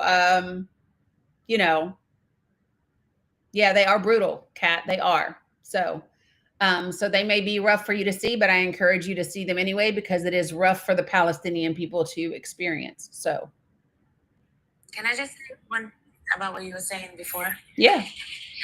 As far as the shooter in Minnesota, I've been reading all the headlines and stuff, and the headlines about this person has been like relatively like nice. Meanwhile, if it was someone that was a darker skin or a Muslim, say, they would be considered a theist or every other name in the book, but what the titles of these newspapers are saying. Yeah. So when I'm trying to see. See, I'm not a big like news, whatever. You know me, I don't like them people because they tend to not get shit right. But and then not to mention, they try to blame the pro-Pally movement for this person as well, by the way. Oh, because she said that if she was gonna do a racially motivated one, it would be against the Zionist Jews. And then she said free Palestine. She did 100%. That has nothing to do with us, though, specifically. No, 100% not. 100% not. So, hold on. Let me just see real quickly. Ooh.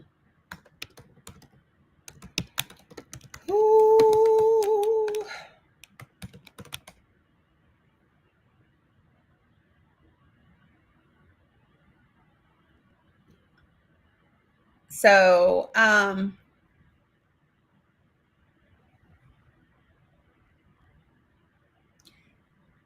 somebody said the Hill had something. I haven't seen the Hill's things yet. See, all the things I have all the headlines I'm looking at right now aren't talking about the shooter, except for one that said that she was trans.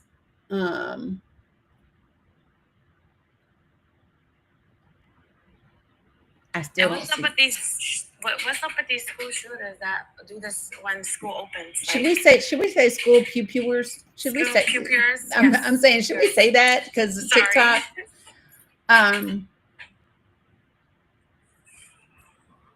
This is how I talk in real life now. Pew-pewings and right. I do it too. I was talking to somebody the other day and I was like, yeah, Pew, pew. People be pew-pewing it, and they was like, and I said, TikTok does it to you. TikTok. I was talking to my brother and I said that, and he was like, "This is not TikTok." I was like, "I forgot. Relax." Right. I did forget. So okay. So give me 1 second, folks. I'm just looking. Danny, you're a vet, right? Yes. I don't know if you're available at 8 tonight. I am having vets come up, and this person would like to meet more vets. Okay. I don't know if you know her, Captain Josephine. She went viral. No. Mm-mm.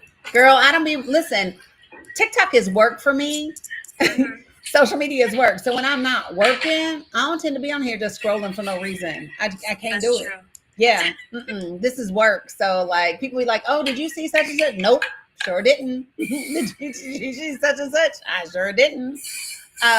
Okay, so I do want to give a little bit of info so that because one of the things that I hear people talk about, so I don't know if you all saw yesterday that Andy Ogles, do y'all know who Andy Ogles is? Representative from Tennessee with his sorry ass. Do y'all know who that is?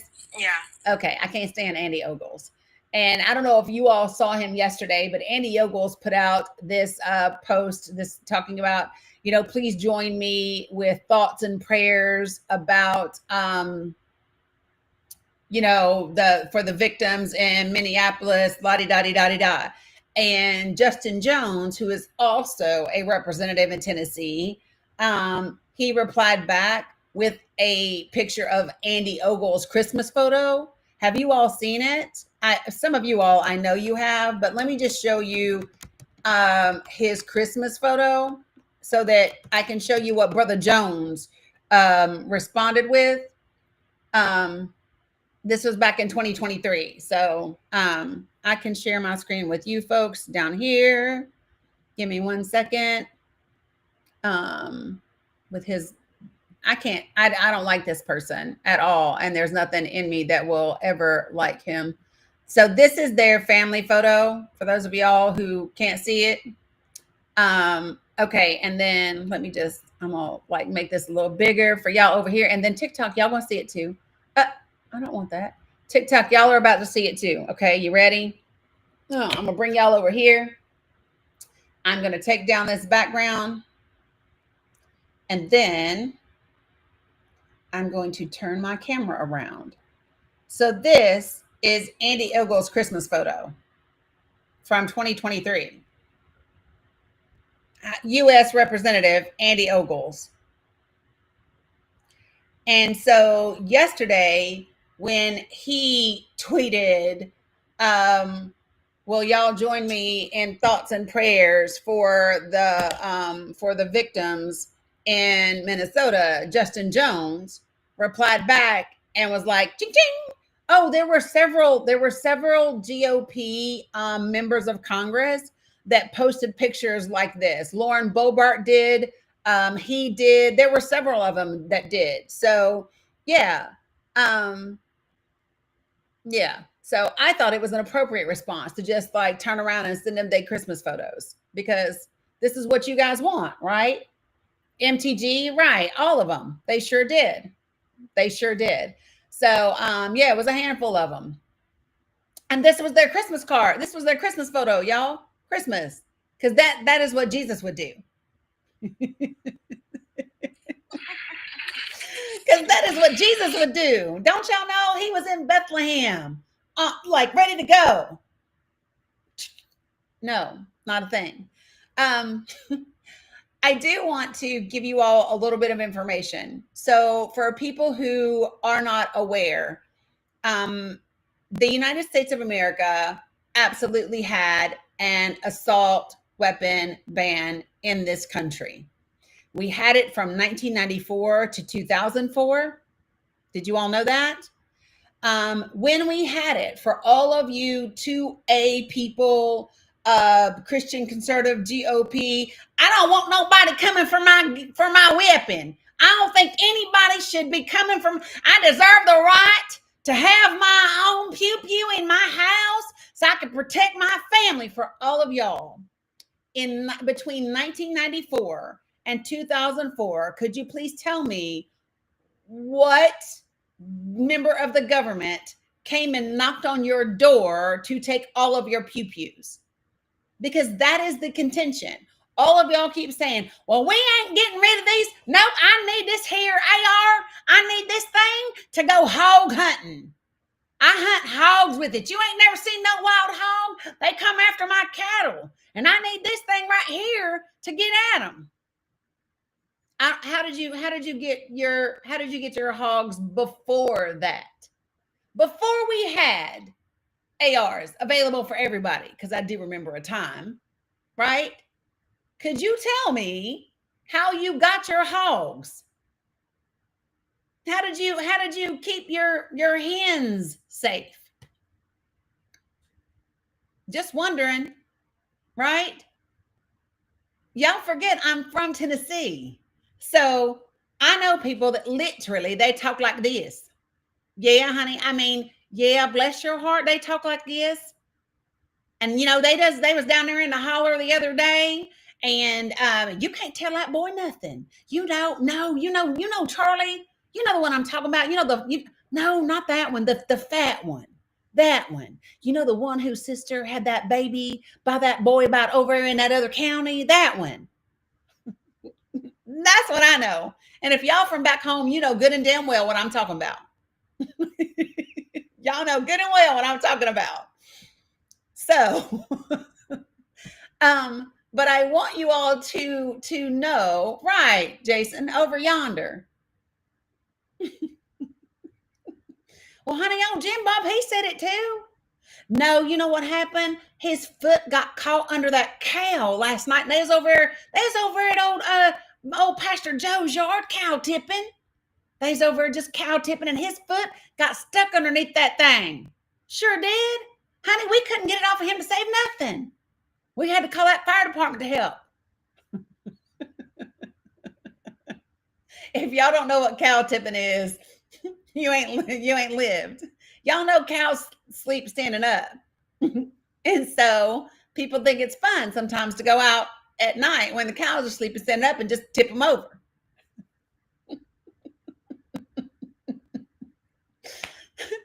So anyway, She's not playing about no cow tipping. no, just saying.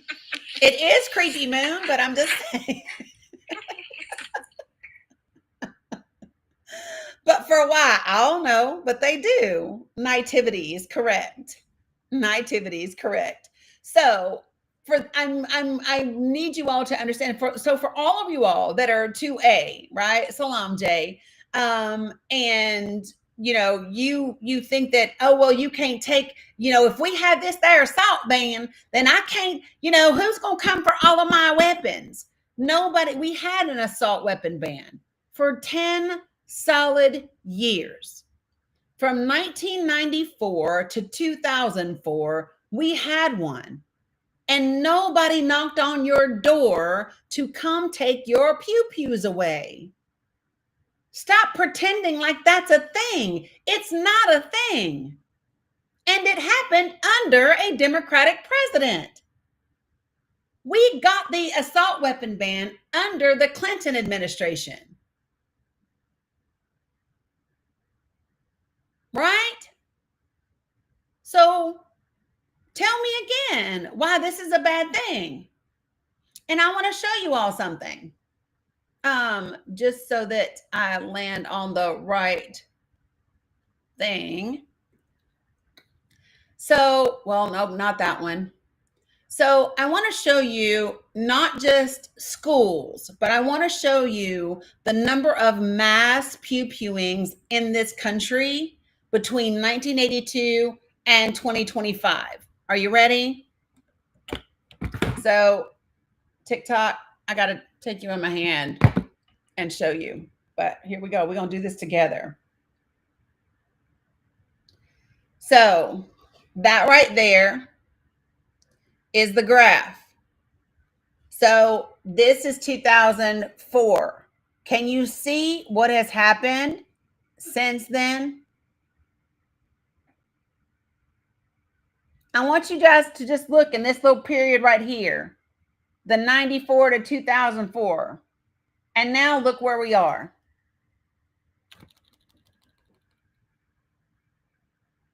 So when people say, oh, but if people want them, they're going to get them. No, not necessarily. And let me tell you what, here's the other piece of that. Here's the other part of it. So people want to talk about the problem in Chicago with Chicago's illegal pew-pews. Blame that shit on Indiana because Illinois has good pew-pew laws.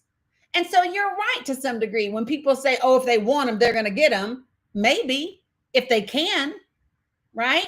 But if everybody had the same type of legislation, if everybody had smart legislation, right? It'd be fine. But if Indiana ain't but a drive, like if I can get in my car at breakfast, be there by lunch, right? Indiana is the reason for what's happening in Chicago. Just to be very clear. And Chicago still ain't in the top 25. Can y'all name for me the states that have the largest rates of violence? Can y'all tell me what kind of states they are? Because I can tell you. They're Republican. They are Republican states. Red, red, red. They are Republican. See, I like to say Republican because red is the color. Republican is the political party that is the problem. I'm not going to say red. I'm going to say Republican all damn day long. 9 of the top 10 are Republican. Got it? Republican, Republican, Republican. REP, you can put REP instead of RED.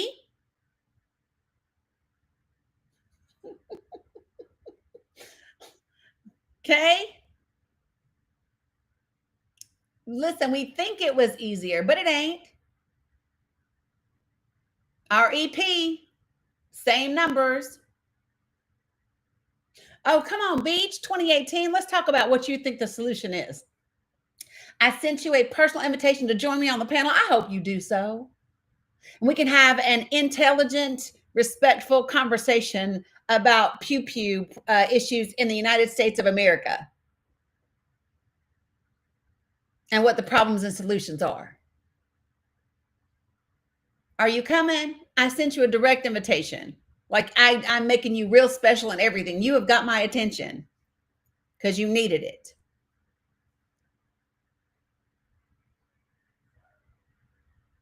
Come on, everybody's waiting for you. Haven't you been told that it's rude to make people wait? While we wait, I'm going to let Sophia in Gaza go ahead and give us a little bit of an update and speak this morning. How are you, sister? Assalamu alaikum, my sister. How are you doing? Alaikum salam. I'm okay. Oh, I hear what's overhead for you. Whew. Sorry. Alhamdulillah. I wanted to meet you before it's dark in here, but unfortunately, I can't see you. I have a black screen. This happens often in your live. I don't know why. It only happens here, but like, anyways, I can hear you. I can hear you perfectly. Oh, and I can see you. Look, you have dimples. I wanted to meet you. Oh my gosh, you have dimples. Yeah. Beautiful. Thank you. And it's always nice meeting you, seeing you guys. Maybe I'm look a little exhausted, but I love appreciating friends, the way you show, the way you put yourself out there. You're completely clear, you're completely honest. This is the way I love also to meet my friends, and so nice meeting you all. Oh, nice meeting. She is gorgeous. Everybody's talking about how beautiful you are. Everybody's talking about how beautiful you are. You guys are so beautiful as well. Yeah, she is. You guys are so beautiful, and it's always nice seeing you. Listen, this is the situation. Bums. So basically, we have been going through so many bums, and they are shrinking the areas that I explained you earlier. Yes. And they're pushing the people to evacuate under force fire. Anything you hear about them posting that there are safe areas in the south are complete lies. They are trapping the people to go there. So they posted yesterday and the day before about a new map that has safe areas with a blue color, and saying that the people can head there. And the people, everyone is desperate. They need a place to go to. So the people started going there, and they found the tanks waiting for them, and they unalived them in there. Wow. So they are literally trolling on the people here and driving them to their destiny. Mm-hmm. They're literally calling them, come, we're waiting for you in here to unalive you. You have just to move. This is crazy. The hidden message out there. And the people are trying to resist this, and they are trying to, so I've noticed posts on my social media for the people calling for an opposite direction evacuating. So they have been calling the people to come from the south of Gaza to the places that's left in here in the north of Gaza in a way to prevent the force that they're trying to push the people to evacuate to the other side. So we're trying to do it in the opposite. Inshallah, we can find some people to do this to help us, because if they find the people going to the north instead of evacuating the north, I think this is doing something. So we're trying to do here something on the ground, knowing that this is very risky and there is no place safe in here. And to mind you that there is a family who evacuated from here 2 days ago, went to the tents in Mawasi Khan Yunis, and they unalived them today. That is So crazy. this is not working for any of us, and this has to stop. So we're trying to do our best in here, and also we're trying to make the people aware about that they're always lying about us, but the most important is to let you guys know that they're lying on the whole community out there, and telling you guys that they're providing safe places and they're providing tents and they're protecting the European hospital. This is complete lies. They did nothing, guys. They did absolute nothing. They're trying to hunt the people, and they did nothing to the hospitals. And you already saw what they did through Nasser Hospital and Al Aqsa Hospital. Yeah, Every 100%. place is in danger, and they have been trying to call the world that there is no starvation. Every single day until today, there are at least 10 cases of kids and women who lose their lives because of the starvation. The food in here, this is not giving any one of us any minerals, any vitamins at all. They have been posting videos over and over about that we have biscuits, that we have coffee, that we have tea, we have sugar, we have flour, cooking oil, and then what? This is not any. This has nothing that values our bodies. There is no protein, there is no vitamin sources, there is no mineral sources at all in this food. This is why we keep losing members in here. This is why we keep losing innocent souls. Yes. There is also an important update, is that there are many diseases now on the ground. Between the kids, there are some sort of infection that causes water bubbles in the skin of those kids, and they keep growing, and it's more like burns in their bodies. They're itchy. There is no any antibiotics in the syrup. There is no any cream or anything that they can put on those wounds, and they keep burning them, especially the people inside the tents. And I've been seeing on my eyes kids in the street, their families are trying to put them in the air outside, and trying to make it easy on them, but there is no solution for this. They're suffering. And also today, Al Aqsa Hospital announced officially that we have 5 COVID. We have 5 people who got COVID That's crazy. in a bad situation. Yeah, that's horrible. Yeah, so there is a huge collapse. There is a huge collapse in the health system and in the food system, and in all the ways. And here, the community is collapsing right now. So we're gonna wait and see. Everyone is standing hard this year. Everyone is resisting, and we're doing our best in here. So for those of y'all who do not know, this is Sophia. She is in Gaza. Those are her beautiful babies back there that you can hear. Those are not my grandchildren. My grandchildren are at school.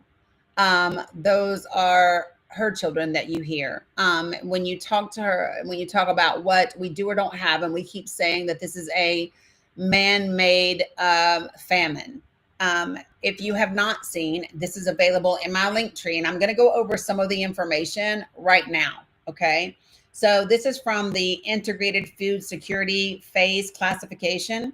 And so this is the Famine Review Committee. Let me take my background down, because what I'm going to do, I'm sharing with the other folks on TikTok. I'm going to be holding up the document and talking to you at the same time.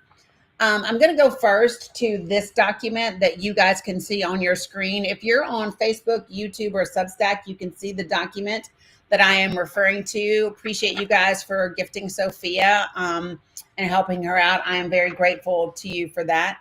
So I want to give you a little bit of the information. So the overview: famine, which is IPC Phase 5, is currently occurring in Gaza Governorate and projected to expand to Deir al-Balah and Communist governorates by the end of September.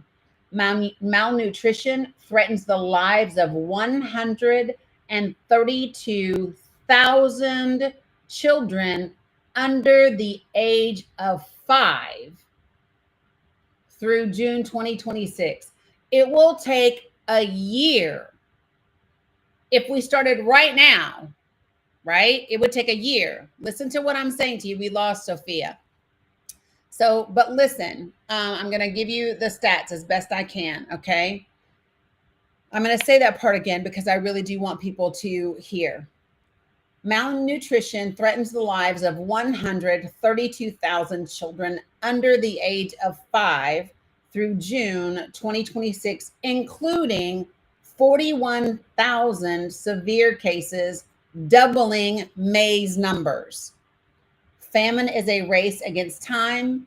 An immediate ceasefire and end to the conflict is critical to enabling an unimpeded, long-scale humanitarian response to save lives.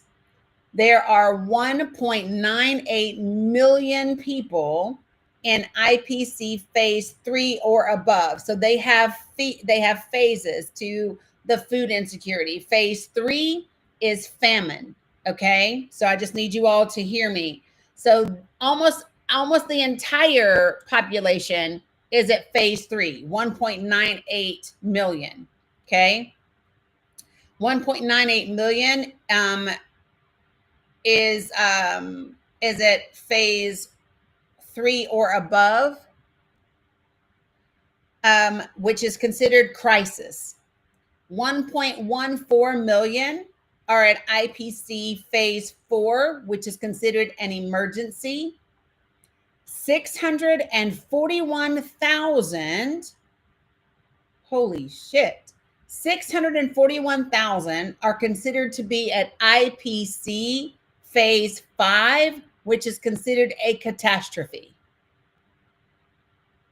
Over 500,000 people.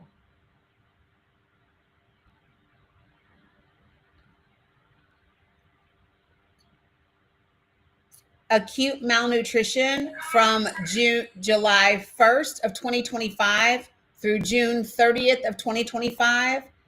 I'm reading directly from, so if you're looking and you're on Substack, YouTube, or Facebook, I'm looking at this, not that you can see it right now, you can't see my finger, but the top right-hand corner where the blue circle is, that's where I'm reading. For those of you guys online, I'm reading right here next. And it says an estimated 132 cases of children aged 6 to 59 months are projected to suffer from acute malnutrition through June of 2026, including 41,000 severe cases. An additional 55,500 pregnant and breastfeeding women and 25,000 infants require urgent nutritional support.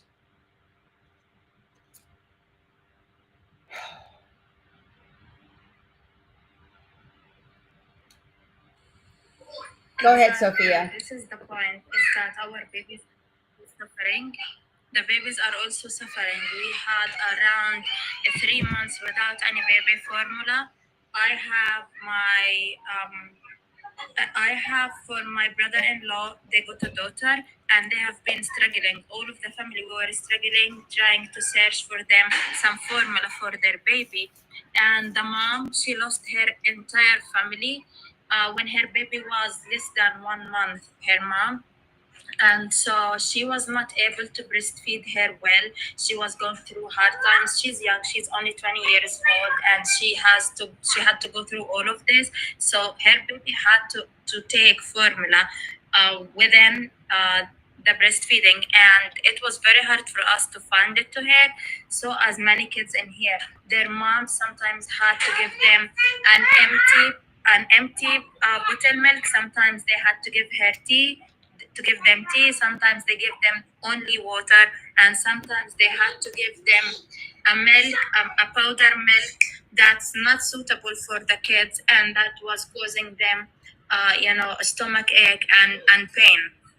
And also, the pregnant women in here are having a low levels of hemoglobin, health issues, and in general, all of the people in here we have the same issues. Me, I'm still in my 20s, but all of us have been calling my friends. We all share the same problems. We have bone pain, we have knee pain, we have headaches, we have stomachache, we feel dizzy, we're exhausted the whole day, and we tend to sleep, but we can't sleep. All of this because of the lack of the food. You know, bread, rice, pasta, tomato sauce, all of this, you can't take any vitamins out of this. The only even potato, because we have potato in some time, and this is not also a source of food. The right source of food is eggs, fruit, lemon. We don't have lemons in here. They're really 1 kilogram of lemon is $100. And for some time we didn't have sugar, so we didn't have any power sources or any carbs and sugar to provide our bodies energy. And the cases that loses their lives right now is because they have been going through so much, and they were not able even to find the bread, in a way that if you're now giving them food, their bodies won't be able to take this food and analyze it and take the benefits out of it. So I see many people asking, well, you have food now, why do you still lose people because of the starvation? It's because their body is already collapsed. Their organs went through failure before they can get the food. Yeah. There is a case for that boy. I'm sure that you guys familiar with that boy. He was the young boy that he was crying hungry, saying, "I'm hungry," and they were able to evacuate him to Turkey with his sister.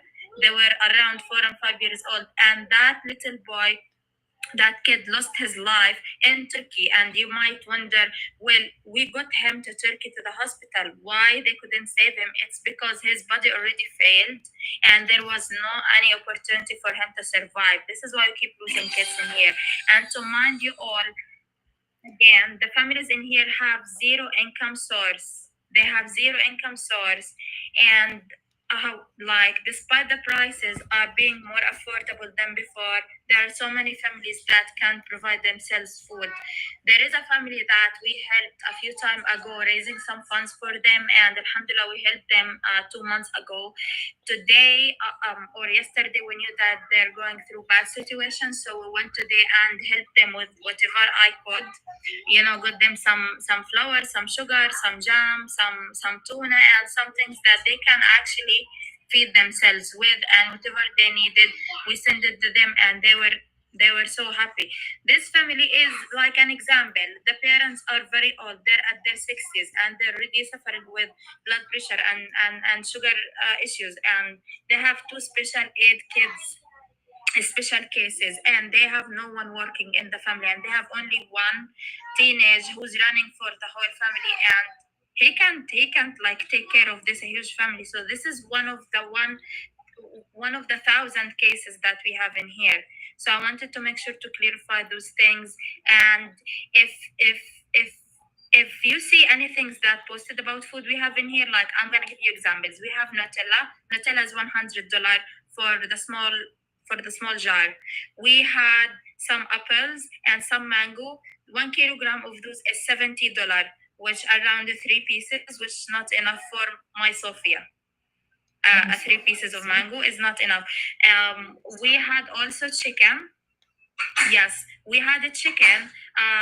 They have been allowing the chicken that's expired, that's been waiting on the port, and they were not allowing it. They allowed it to enter, and I wish you could see. It's disgusting. It had a blue and a black marks, and you can smell it.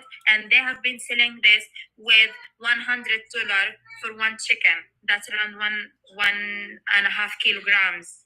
That is And so it's crazy. still stuck Isn't with it this price. isn't it $50 for 1 kilo for the chicken? Salam Ammoun. Salam Habibti. Yes, for Sis. 1 kilogram, it's $50. And the smallest chicken, like you can't buy it in piece, you have to buy the whole thing. So it's around from $90 to $100. And who's gonna eat from one chicken?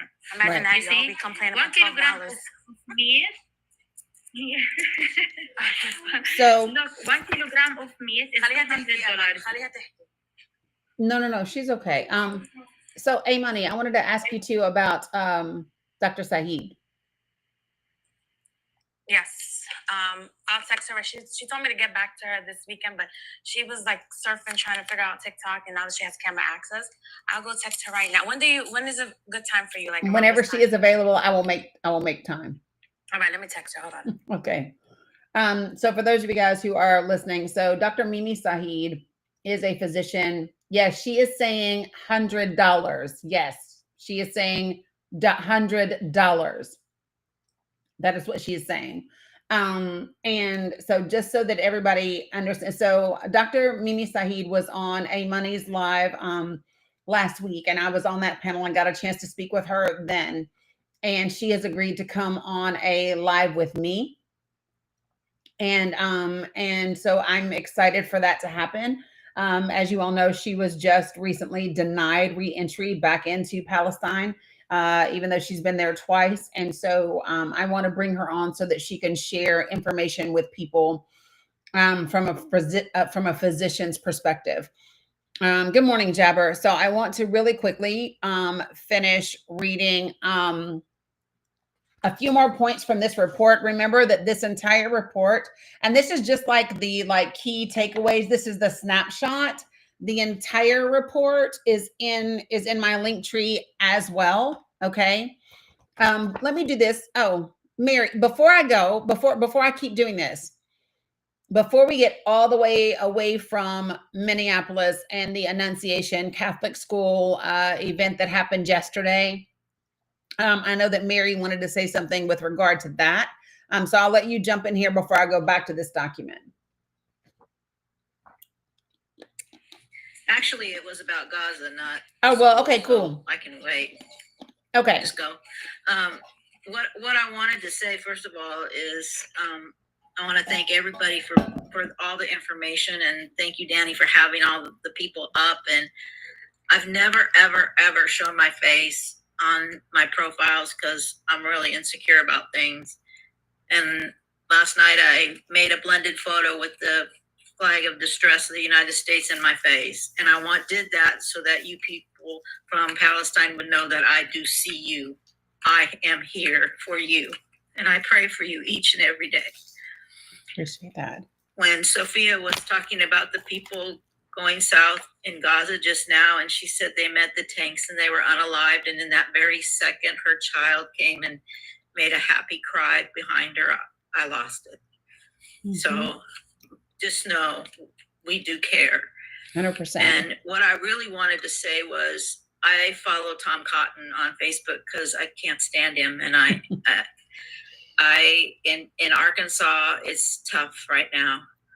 And I just want you to know, Danny, thank you for letting us know about Project Esther, because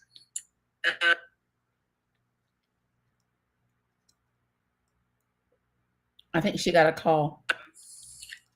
I'm sorry. If you are, I'm sorry. You're okay. If you are a pro-Palestinian group, or you have pro-Palestinian leanings, you are no longer eligible for all the tax benefits in this country. That's how he feels it should be.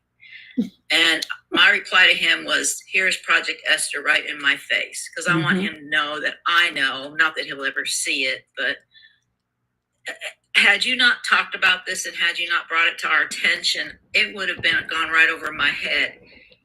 That's what he was saying. Yes, and I still don't really understand how it's all going to play out. But I mean, I'm 68. I've been around a good while, and I've always had good feelings for Palestinians. I've always found them to be picked on and dealt with in the horriblest way. And I remember Arafat and the PLO, and when hijacking occurred and all of that, and still it was nothing like this, nothing, So I just wanted to let people know that please be aware, stand ready, because I don't know how it's going to play out. I don't think any of us do, but I do. Wish the best for all of you. I do. The people are going to win. The people are going to win to get there, but we're going to get there. Okay. Like I just that part is what's inevitable. That part is what is inevitable. The people will win. And so Okay. I don't know if you all saw this, have seen this yet or not, but New York Attorney General Letitia James, her and several other Democratic attorney generals from across the country had like a little meeting, a briefing. Has anybody seen this video that I'm talking about? And there's a woman from No. the audience that she stands up and she says, you know, well, my question is, what do we do? And how do we do this when they're doing this and we're doing that? And let me tell you what she said. Tish James brought some heat and some fire. She said, listen, we are ready for this. She said, I just want you all to understand that we Democratic attorney generals, we took Project 2025 before the election.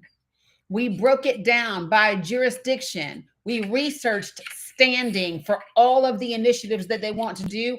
And the Democratic attorney generals have got your backs. We are fighting in court. We will continue to fight in court. So this is not the time. And she said, this is not the time to be scared. This is not the time to be fearful. This is the time to be ready to fight and do what needs to be done. She said, we are prepared for this. So don't let them make you think that we are not. And that's the part that gave me a lot of hope yesterday, because we've always said that the part that we have to hold on to, that has to hold its ground until we can get to the midterms, is the judicial piece. It's the courts.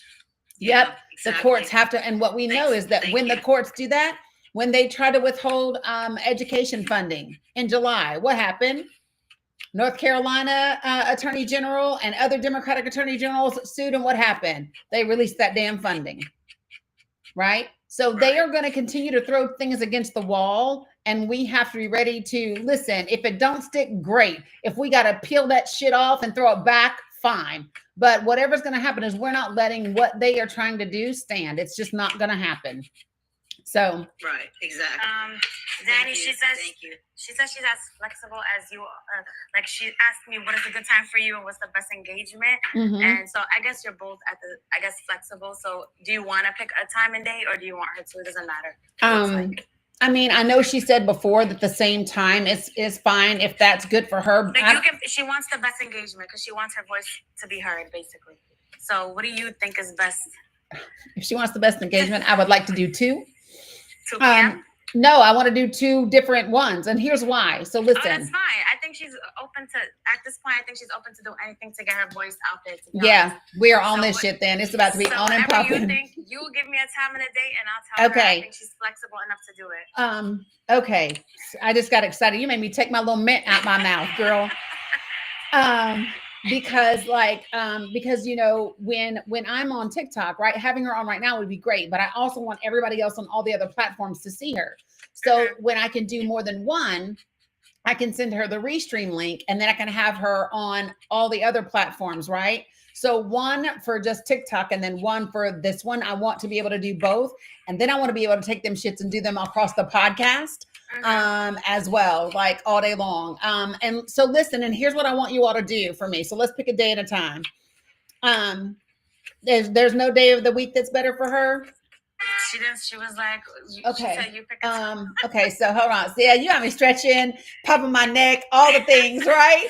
She was like, 'Cause- she goes, what do you think is like the best engagement for me to come on? And I was like, let me just go to Danny. So Okay, so hold on. Here's what I'm doing real quick. I am blah, blah, blah, blah, blah.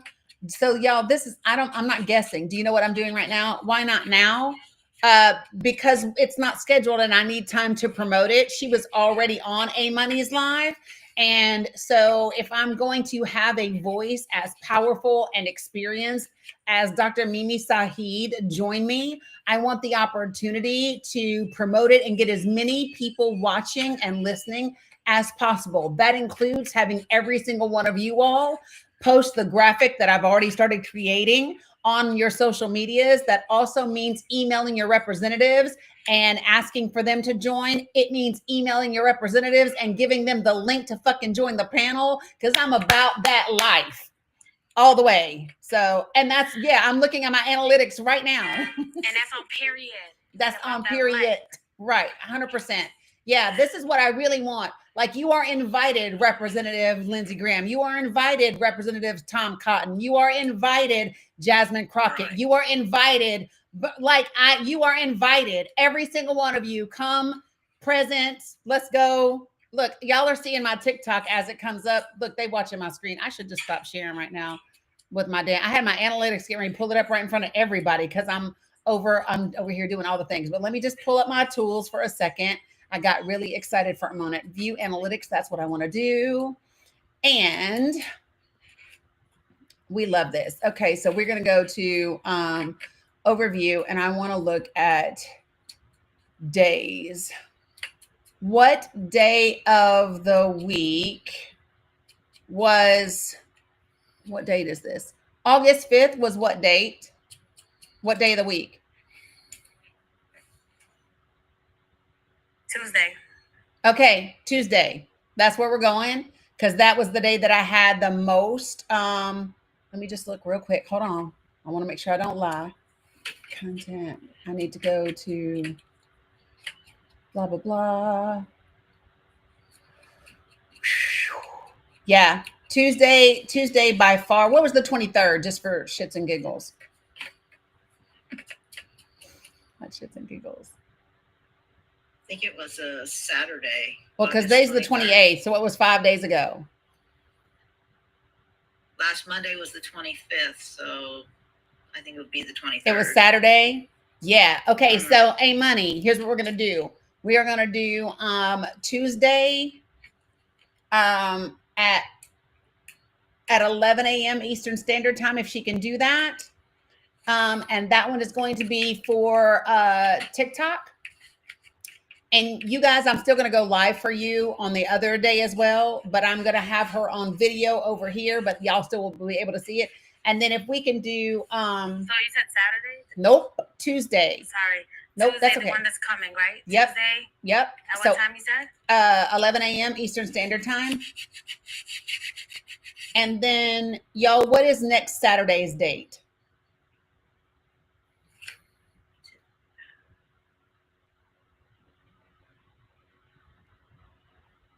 I'm looking too. So next Saturday is what, the 6th? It's the 6th. So we will do the 26th at 11 a.m. Eastern Standard Time, and we will do the 6th also at 11 a.m. Eastern Standard Time. So the time can be the same, but we're going to do the 26th and the 6th.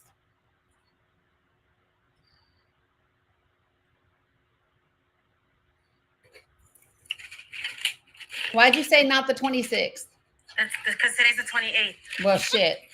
That's right. Thank you. I know. I went to go look at it. I'm like, wait. The 26th? second. Sorry, the second. second, It would be okay. the second. Sorry, y'all. I don't know what word I'm tired. Give a girl. I know. I said, well, shit. Okay, so the second. So September 2nd, and then September 6th. No, the 30th is this coming Saturday. The 30th is in 2 days. Yep. So we're going to do the day after Labor Day, which is September 2nd at 11 a.m. And then if she can do the 6th as well at 11 a.m., that would be amazing.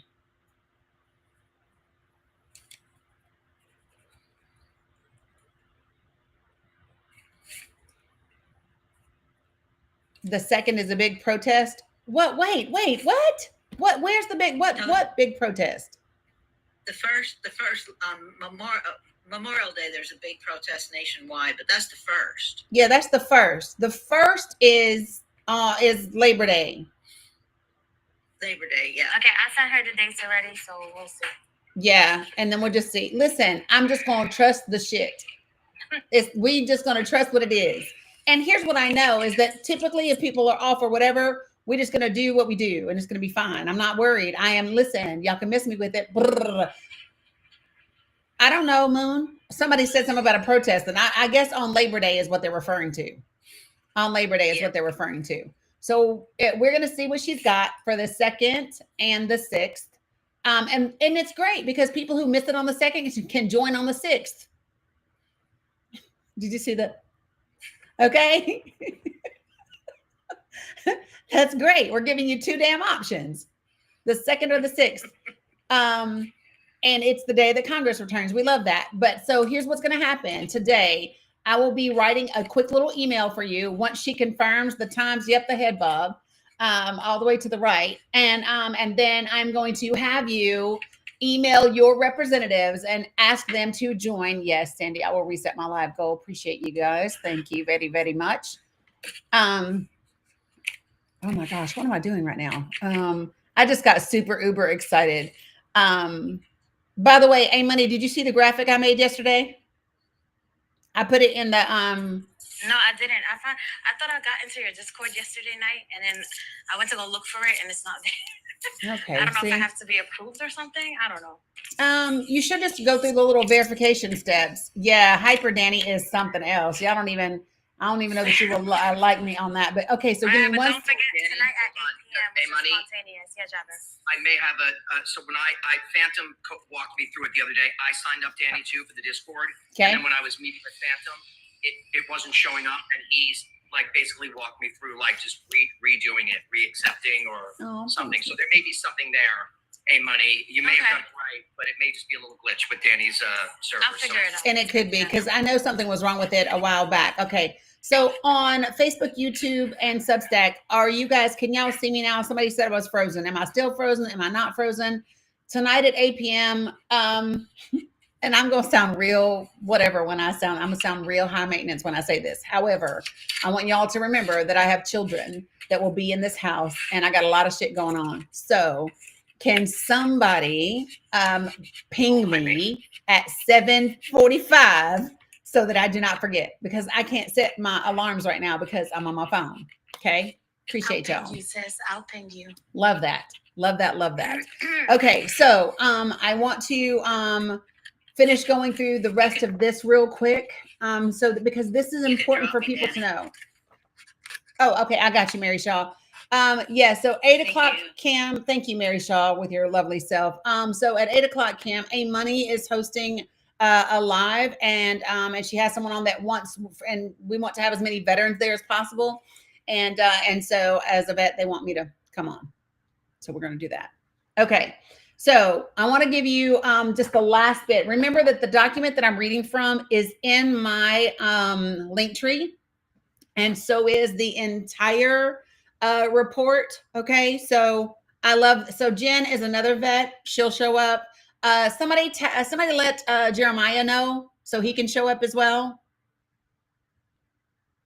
Have you spoken to Sunny? How is she? Not in a minute. Last time I saw her, she was good. Last time I talked to her, she was good. I'll check in on her. Okay. All right. So here we go. Appreciate you, Jen. Eli was on my panel like a week ago.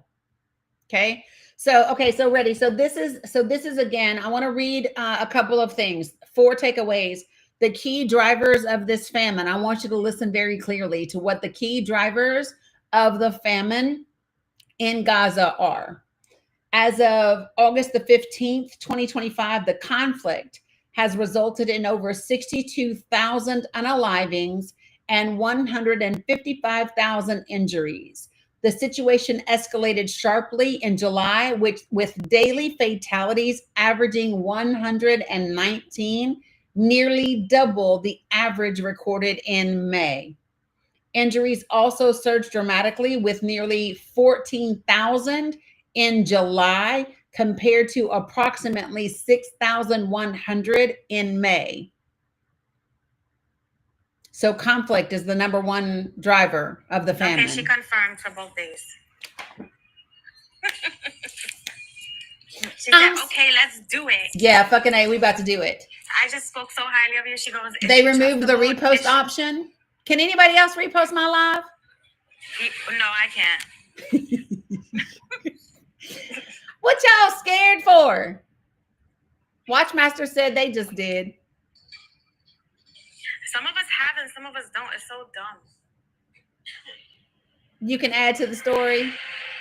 I can. Sophia can. Here's the thing. I ain't worried about them fools. Let me just tell you what I believe. Listen, you can't dim this light, shorty. You can try, but it's not going to happen. Just saying. Here we go. All right. So the second key driver of the famine is displacement. So since mid-March, protracted and intensified hostilities have displaced nearly, listen to this, 800,000 people, with 86% of the Gaza Strip now under militarized zones or displacement orders. In total, 1.9 million people, 90% of the population, have been displaced multiple times since the onset of the conflict. Most families are living in unsafe and overcrowded conditions, while others are sleeping in the open. Do me a favor, you guys. I have not seen Mohammed OS in 2 days. I need that. And next, I have not seen Abu Sarraj for 2 days, and I need that. Well, they're both okay. Okay. They're both okay. Okay. I don't know what's been going on lately with their phones. It's been like breaking or some shit. I don't know. Okay, it's cool. As long as they good, I'm good. I just needed to. Good. Okay. She's writing you in her calendar, and then she also asked me to give you her number. Yep. So y'all can, Yep. do what you gotta do. I have your number, so I'll just text you her number from there. Okay. Yep. Perfect. And then y'all can do what y'all do. Listen, it's about to be on. Like for real on. For real. Well, let's go. Yeah. Matter of fact, I got a couple of journalist friends that I need to have a conversation with. Okay, here we go. Oh, Words Hurt didn't like that, did he? When I said, who is she? Dr. Mimi Saeed. Yeah, that's who. Dr. Mimi Saeed. All right. So number 3, restricted access. Since mid-March, access to both humanitarian and commercial supplies of food and other essential goods, including water, medicine, shelter, and fuel, has remained critically restricted. A quote-unquote tactical pause announced on July 27th failed to improve conditions as violence continued throughout the Strip, including airstrikes, shelling, and pew-pewing. Point 4, key driver of the famine. Over 98%, it's called food system collapsed. Are you ready? Over 98% of cropland in the Gaza Strip is either damaged, inaccessible, or both. Livestock has been decimated, and fishing activities are banned.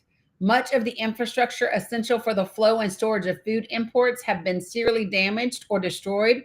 Cash is critically scarce, and surging market prices have rendered the limited food that is available unaffordable for most households. So what do they recommend to fix this? 1, obviously, immediate and sustained cessation of hostilities. That means stop fucking pew-pewing and boom-booming people. That's what it means. It means to prevent further loss of life and famine from spreading further. An immediate ceasefire and putting an end to the conflict is critical. Number 2, guaranteed, unconditional, and safe humanitarian access. Safe, stable, and unhindered access must be granted through all entry points in full respect of international humanitarian law, allowing for life-saving assistance and essential services to reach all people in need across the Gaza Strip. Access must also be granted urgently to allow for a comprehensive humanitarian assessment, in particular in North Gaza. Number 3, immediate, large-scale, unobstructed, multi-sector humanitarian assistance is needed to avert further destitution, starvation, and unaliving. This includes the provision of food, nutrition, health, wash, shelter, fuel, cooking gas, and food production inputs while safeguarding humanitarian principles. This is the only way to stop the interception of aid trucks by desperate populations. Point 4, protect civilians and critical infrastructure.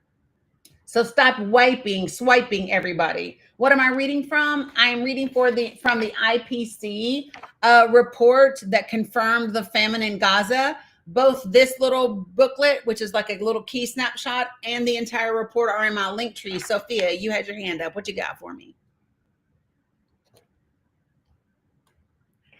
I got you some numbers from the ground as well. Okay. Just you guys No, 1 kilo of cooking gas. That's from the people who were hiding some. Is $100. Salam. Sorry, it's now more. It's now around 400 shekels, which about $120 for 1 kilogram of cooking gas. 1 liter of fuel is $100. So those prices are very high. This is affecting the hospitals. This is affecting the vehicles. So the people must pay a huge amount if they want to evacuate from place to place. And of course, this is making 2 million people cooking on fire until today. Yeah. Thank you for adding that. Next is to restore commercial flows at scale, market systems, essential services, and local food production. So, and there's more, you guys, to this. All of this is in here for you to see in my link tree. Please do yourself not a favor. Please be a responsible human being and become informed so that you know what's going on. For those of y'all who do not realize, the folks that are on my panel, Sophia is on the ground in Gaza. Raja Press is also Palestinian Press on the ground as well. If you feel like it in your soul, and if you have the means to gift them, then it is greatly appreciated for you to do so. There is an app that they use that allows them to exchange. It takes a huge cut, but at least it's our way of helping them be able to eat and to survive until we get on the other side of this thing. Okay, so Raja Press is top. I know y'all can't see me. Y'all are like, "What you pointing at, Danny?" I'm pointing at these people over here that are on the panel on TikTok. So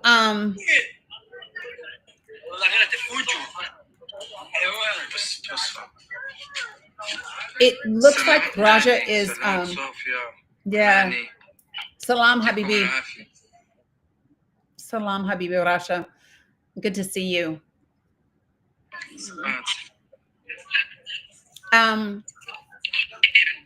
صوفيا كنت من تتحدث عن موضوع الصحفيين في مستشفى ناصر. سمعاني إذا تترجمي؟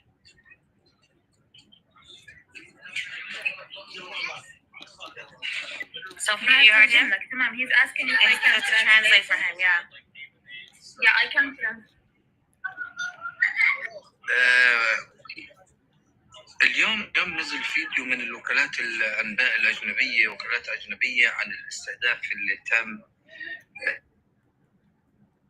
في مستشفى ناصر، وأكد بالدليل القاطع أنه تم الاستهداف للصحفيين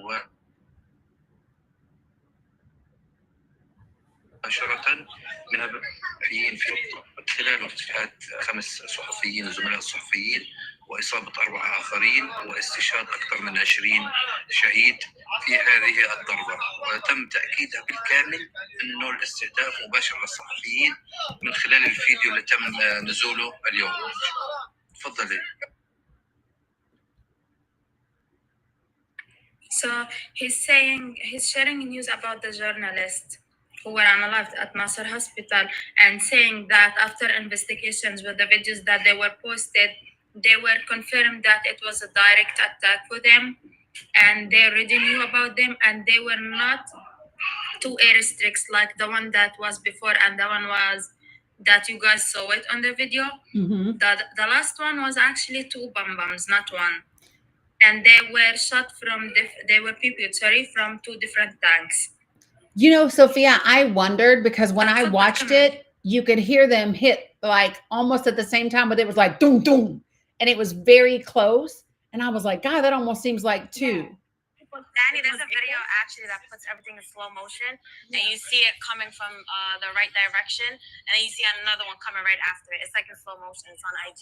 Okay, I'll have to take a look. It's there. Yeah, so listen. The order to bomb it, and maybe they were playing, maybe they were challenging each other who's gonna hit it first. You know? Yeah. This is how they sick. This is how sick they are.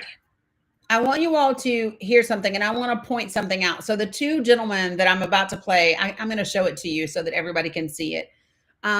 Because this is there's an account on IG called nursing_in_Gaza, right?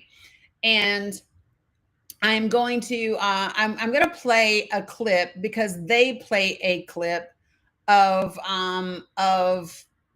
Annalise, my daughter's friend. That's the only reason I'm saying her name is because they say it in this damn clip. But I want you to see it. But before they introduce her, I want you to hear the beginning of their conversation so that I can point out something that is I caught immediately upon hearing it. Okay, so give me 1 second so that I can share with everybody at the same time. And then after I do this clip, I am 100% gonna need a bio break, but just give me 1 second, folks.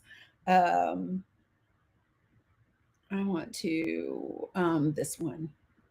Okay, so what you'll be able to see is that I recorded this. I did a screen recording on my phone, and I'm gonna play it for you guys so that you can see. Yeah, 100%. DJ. Okay. استنى شوي لازم. Okay, you guys ready? استنى شوي بدها توريني شيء. قاعد داني. Okay, so I'm gonna push play so that everybody can hear it. Okay, I think is going to happen. And the free press, and one of the greatest things they could do to try to live up to this name that they have given themselves would be to advocate for the government of Israel, who's a fan of their to work, let in the journalists. to let in journalists Fine. without an IDF minder. If you don't trust these Palestinian journalists, then why don't you advocate to let in real journalists and not okay, so I'm gonna stop right there. I'm gonna stop. Dude, I'm gonna stop his white privileged ass right there, because did anybody else catch what he said? He said, if you don't trust the Palestinian journalists, why don't you let in real journalists? As soon as I heard it, I was mad as hell. Because, and we talked about this yesterday, didn't we? When I said that this was the idea, is that brown journalists, Palestinian journalists aren't real, and that it needs to be a European journalist, right, to tell the story. And these people are the friendlies, by the way. Listen to me. These people are the friendlies, okay? So I just need you to hear, this is how the friendlies talk. So listen. Journalists, fine, without an IDF minder. If you don't trust these Palestinian journalists, then why don't you advocate to let in real journalists and not in some kind of Potemkin embed? Dude, it like beyond just the Potemkin embed, like you're starting to see like PragerU kind of producers and shit. Like I saw this guy doing like a 2-bit kind of RuPaul impression by a bunch of anyway, dark, man. Weirdest shit I've ever seen. But because we actually do care about reporting and context, we wanted to play for you an excerpt of a conversation Crooked Media's own Matt Berg had with a woman named Annalise Stevenson Wen. She's an American critical nurse currently working at Nasser Hospital in Gaza, talking about what she's seeing. There's a lot of skepticism, I think, in the general population about the way that media covers things. There's always this concern that media is sensationalizing in order to get more views. I just want to reassure people that this is not a case of media sensationalization. If anything, the details and the horrific things that are being done here are not being covered in enough depth or as widely as they should be. The scope of what's happening here, even being here and seeing it with my own eyes, is unbelievable. So people should understand that what they're seeing on the news, if they're horrified by it, that's only a small fraction of what's happening. There are multitudes more like horrors and injustices and atrocities that are occurring every day in Gaza, every day, every minute, every second. The reality of what she's talking about. So I wanted to share that with you all for a couple of reasons. Number one, this is someone that my daughter personally knows. So my daughter knows Annalise. There are things that she sees from Annalise that not everyone sees. They are the same age. She is, I'm going to say this again. If you all remember, now that she's back, we can kind of talk about it. But if you remember oh my God, you guys know his name. We talked about it before. Who was the journalist that was unalive? Say it again. O'Day, yes. So Annalise is the person in that video giving him CPR. The day before, they had just had birthday cake and everything for her. She was in the home, right? Like, I've seen the video myself. And so she is the person in that video that is giving him CPR when it gets down. She was then detained by Israeli forces. She was kept detained longer than the Israeli men that unalived him. Okay, she was detained longer. She was taken outside and she had to wait in order to get access to get back in. So I wanted to show that because for me, this is the face I wish everyone was seeing, because even Dr. Mimi Saeed, she's a physician, but she also brown, right? And Elise she's the right complexion. She's got the blonde hair. Like, that face, I wish were everywhere, because that face telling the story, more people are going to believe than anything else. That's just my opinion. But I wanted you all to see that face because maybe it'll resonate with some people more than others. Hey, Danny. Salam, everybody. Can I jump in for a second? Yeah.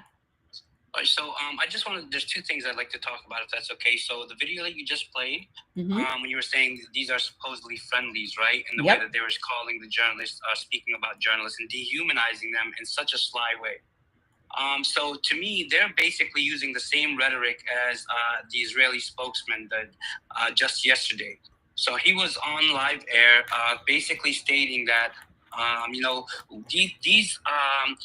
we need credible journalists, right? He goes, oh no, we do not target credible journalists. Okay, we do not target real journalists. These Palestinian journalists are theists. Okay, so they take whenever these Israeli spokespeople speak in public, and when they speak in English, I want everybody to understand something. They are addressing us here in the West.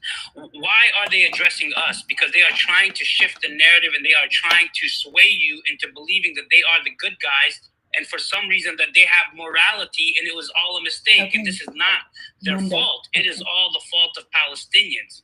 So this is what they do, Danny, is they will address us here in the West in English. You can even see this when Netanyahu makes his tweets in English.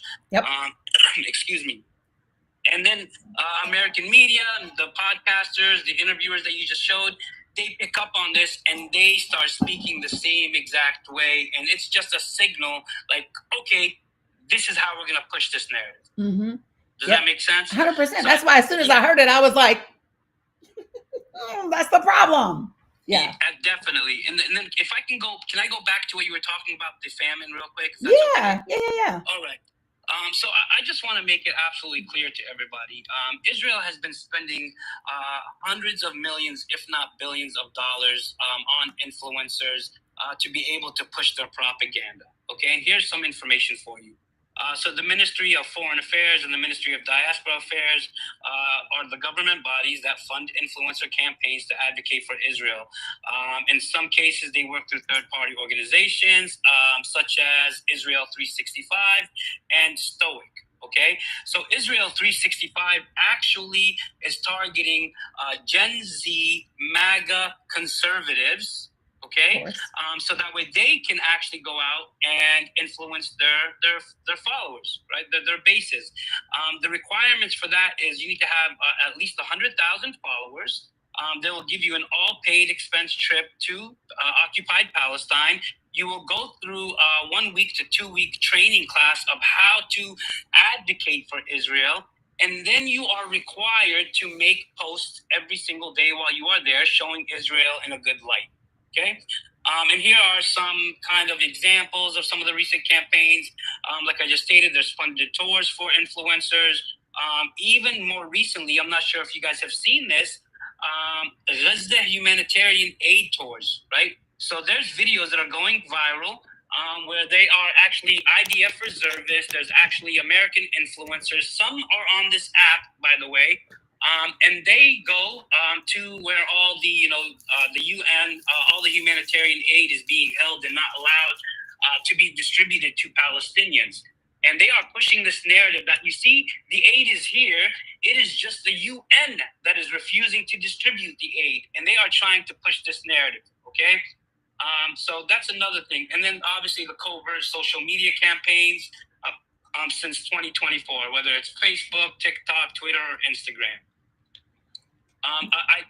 One other thing I just wanted to add is Israel raised its budget, right, for its propaganda, what they call Hasbara, to 150 million back from 2024 to 2025. They raised it 150 million. That's in addition to what they were already spending. So that's crazy. When we see So when we see things such as these propaganda videos, we have to automatically be able to look at it, recognize that it is propaganda, who these people are, and what is their motive for this. And I'll point something else. I also saw this in one of the Discords yesterday, where people try to push the narrative that the people in Gaza are wanting the H group out and so on and so forth. This is also paid propaganda. Is there, I'm not going to sit here and lie to you guys, is there a small percentage of the population that doesn't like the governing body? Yes, I'm sure there is, just like any other nation, right? Mm-hmm. But that does not reflect on the entirety of the population. Right. I know it's a lot to say, but really one more thing on that point, if Did it's you okay. not like how people don't like Trump here in America? Does that mean anything? Right, exactly. But over there, it's actually a lot less of the population. But what I was seeing, there's a village called Beit Lahia, okay? So in Beit Lahia, Israel was trying to say that there were thousands of protesters. This was almost a year ago. Thousands of protesters against the H group, right? Calling for H group to leave. When we actually looked into this, there was protest, but it was actually 100 to 200, no more than 200 people. It was actually funded and perpetrated by the Palestinian Authority in the West Bank, because they want H group out. But really what is crazy to me is that if Israel really cared about the Palestinians and they continue to push that we will support you. If you go against the H group, we will support you. We will grant you safe exit and so on and so forth. But what did they do? They literally boomed. They boomed the same people that were supposedly going against H group. So it's all such effery. DJ, I don't think he's talking about the protests in Israel. He's talking about in Gaza. Yeah, he's talking about people that are saying that Palestinians in Gaza do not support the H organization, and that they want the ACE organization out of there. Yeah. DJ, the protests in Israel are absolutely 100% real. Just so we're on the same page, I saw over 500,000 people, they were saying protesting. But I do want to be honest with you guys. So when I see these protests, I pay very close attention to what are they actually saying. I translate it. So they are calling for an end. They want their captors back, right? Some are calling for an end to the G-side. Not in those exact terms, but they're calling for it.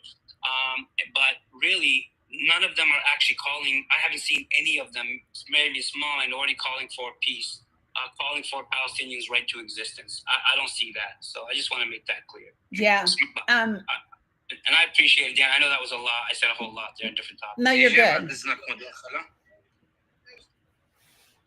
I don't know what Raja said. نعم رجاء بس بصير خليها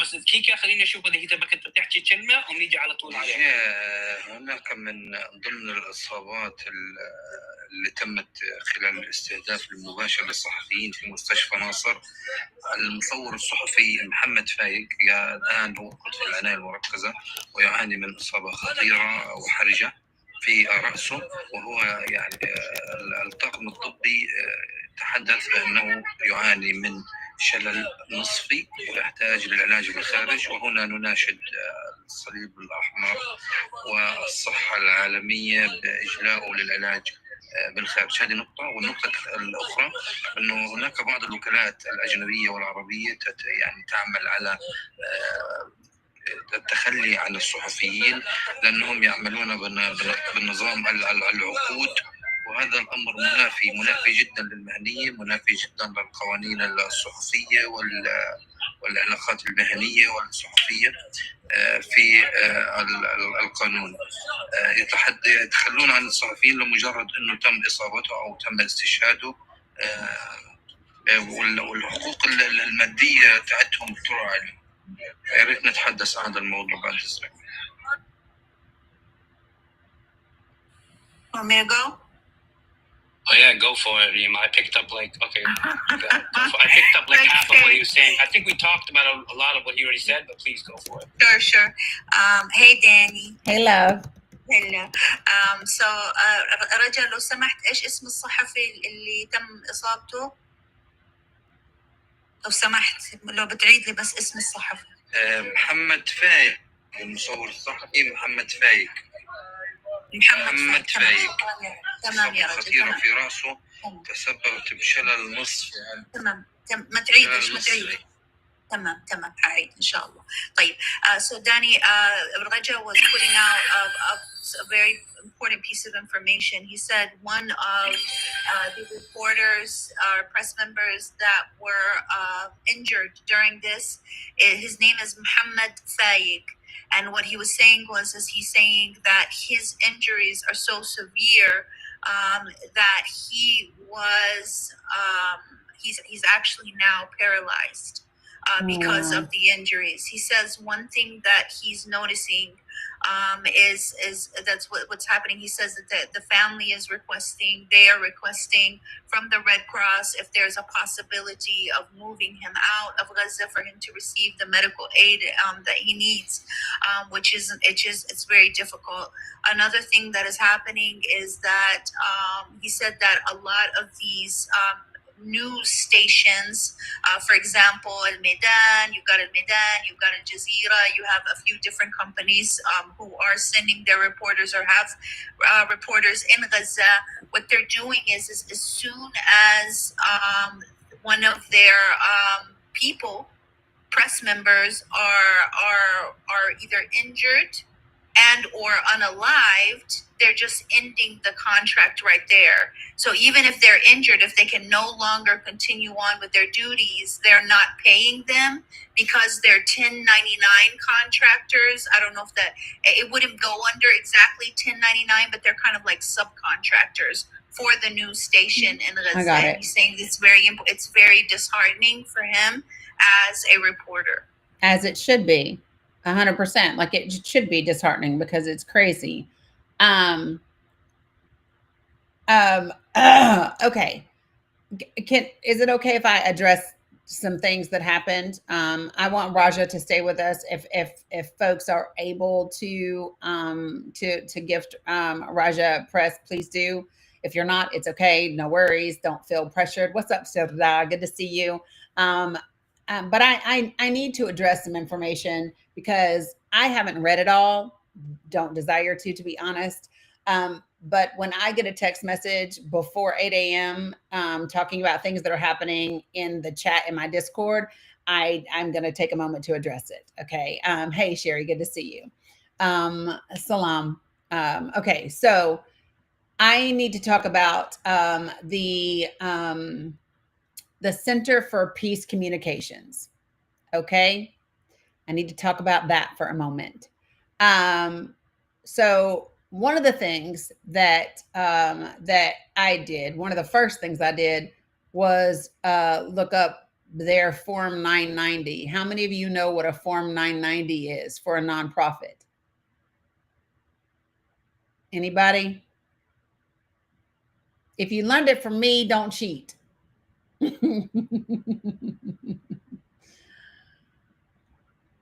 All right. So a Form 990 is the tax return for nonprofits.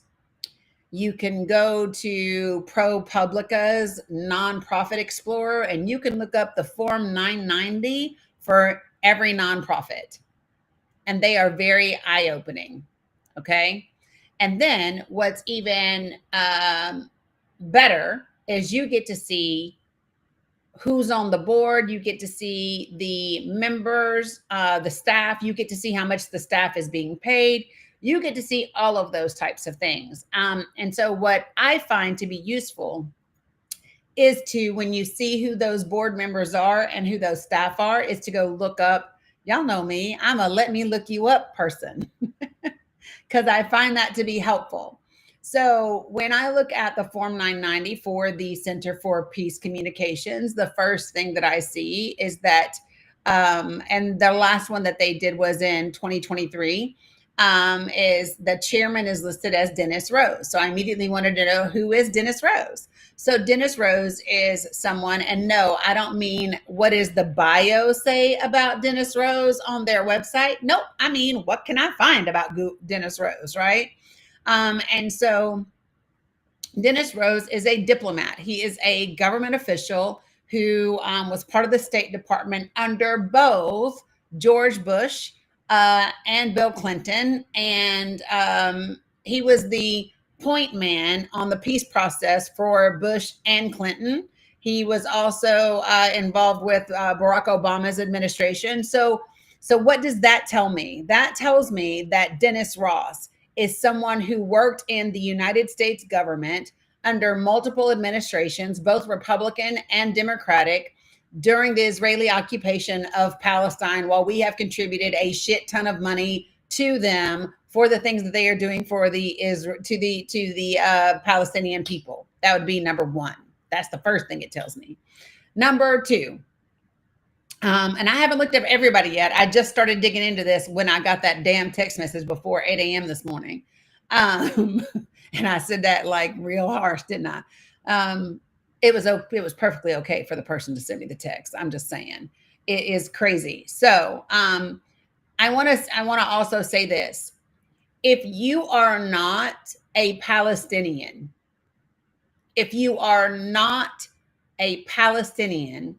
please do not attempt to tell Palestinian people who the fuck is on their side.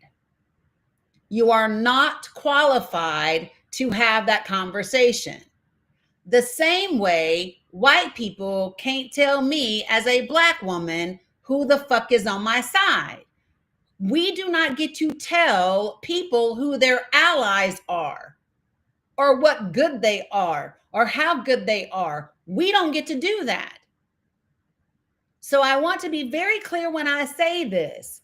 You might have your own opinion, but when someone who is the direct, who is the direct recipient of the occupation, of the ethnic cleansing, of the genocide, of the intentional starvation, when those people say to you, this particular organization is not my friend, even if you don't believe them, at that time, it's time to shut the fuck up.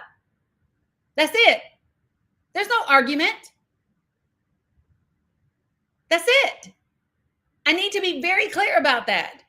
When those people who are experiencing the harm say, I don't care what their website says, we know that organization and they are not our friend, I don't care if you believe them or not. You just shut up and say, okay, that's it. You don't go back and forth. You don't argue. You don't try to, oh, but what about this? We don't do that. Okay? I need to be very clear about this. The same way we say to Republicans or Trump supporters or people who are unaware about things, and we say, just come in and listen. When it is not your space, your first responsibility is to shut up and listen. That is your responsibility. And the only thing that you can do outside of that is ask questions. That's it. That's it. Oh, okay. So they're not friendly. Can you give me some resources where I can go look that up? You don't challenge. You don't deflect. You don't diminish what they're saying to you. You don't say, well, what about this? We always talk about whataboutisms, right? Right, Sin. White folks can't tell black people about their experience, and we can't tell Palestinians. 100%. So if you have engaged in this type of thing, stop it. Because the next time I see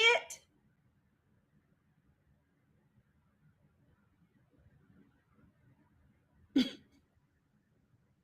okay, it's disrespectful. It is absolutely disrespectful. How dare we think we know anything about what's good for Palestinians? I don't know shit except for what a Palestinian tells me. Period. I don't know nothing. And that is the way that you need to approach these conversations. If you are not a part of that group, you don't get to tell them nothing. Right, amen. Nothing. And in my head, I heard nothing from nothing leaves nothing. That's what I heard in my head. A bunch of nothings. That's what I heard in my head. Nothing from nothing leaves nothing. My brain be doing all kinds of things. But I need to, but make sure you are listening to good Palestinians. What does that mean? That's Abu Sarraj, by the way. Oh, okay. Because I need to know what that means. Yeah. So, remember we were saying before, not all Palestinians are good advocates for Palestine. Yes. So that's basically what he's stating. And this is what I will say to you all, folks. Listen, if they are Palestinians that have been on this live, and those are the Palestinians, you don't have to. There's room for him, but he hasn't requested a money. I just checked.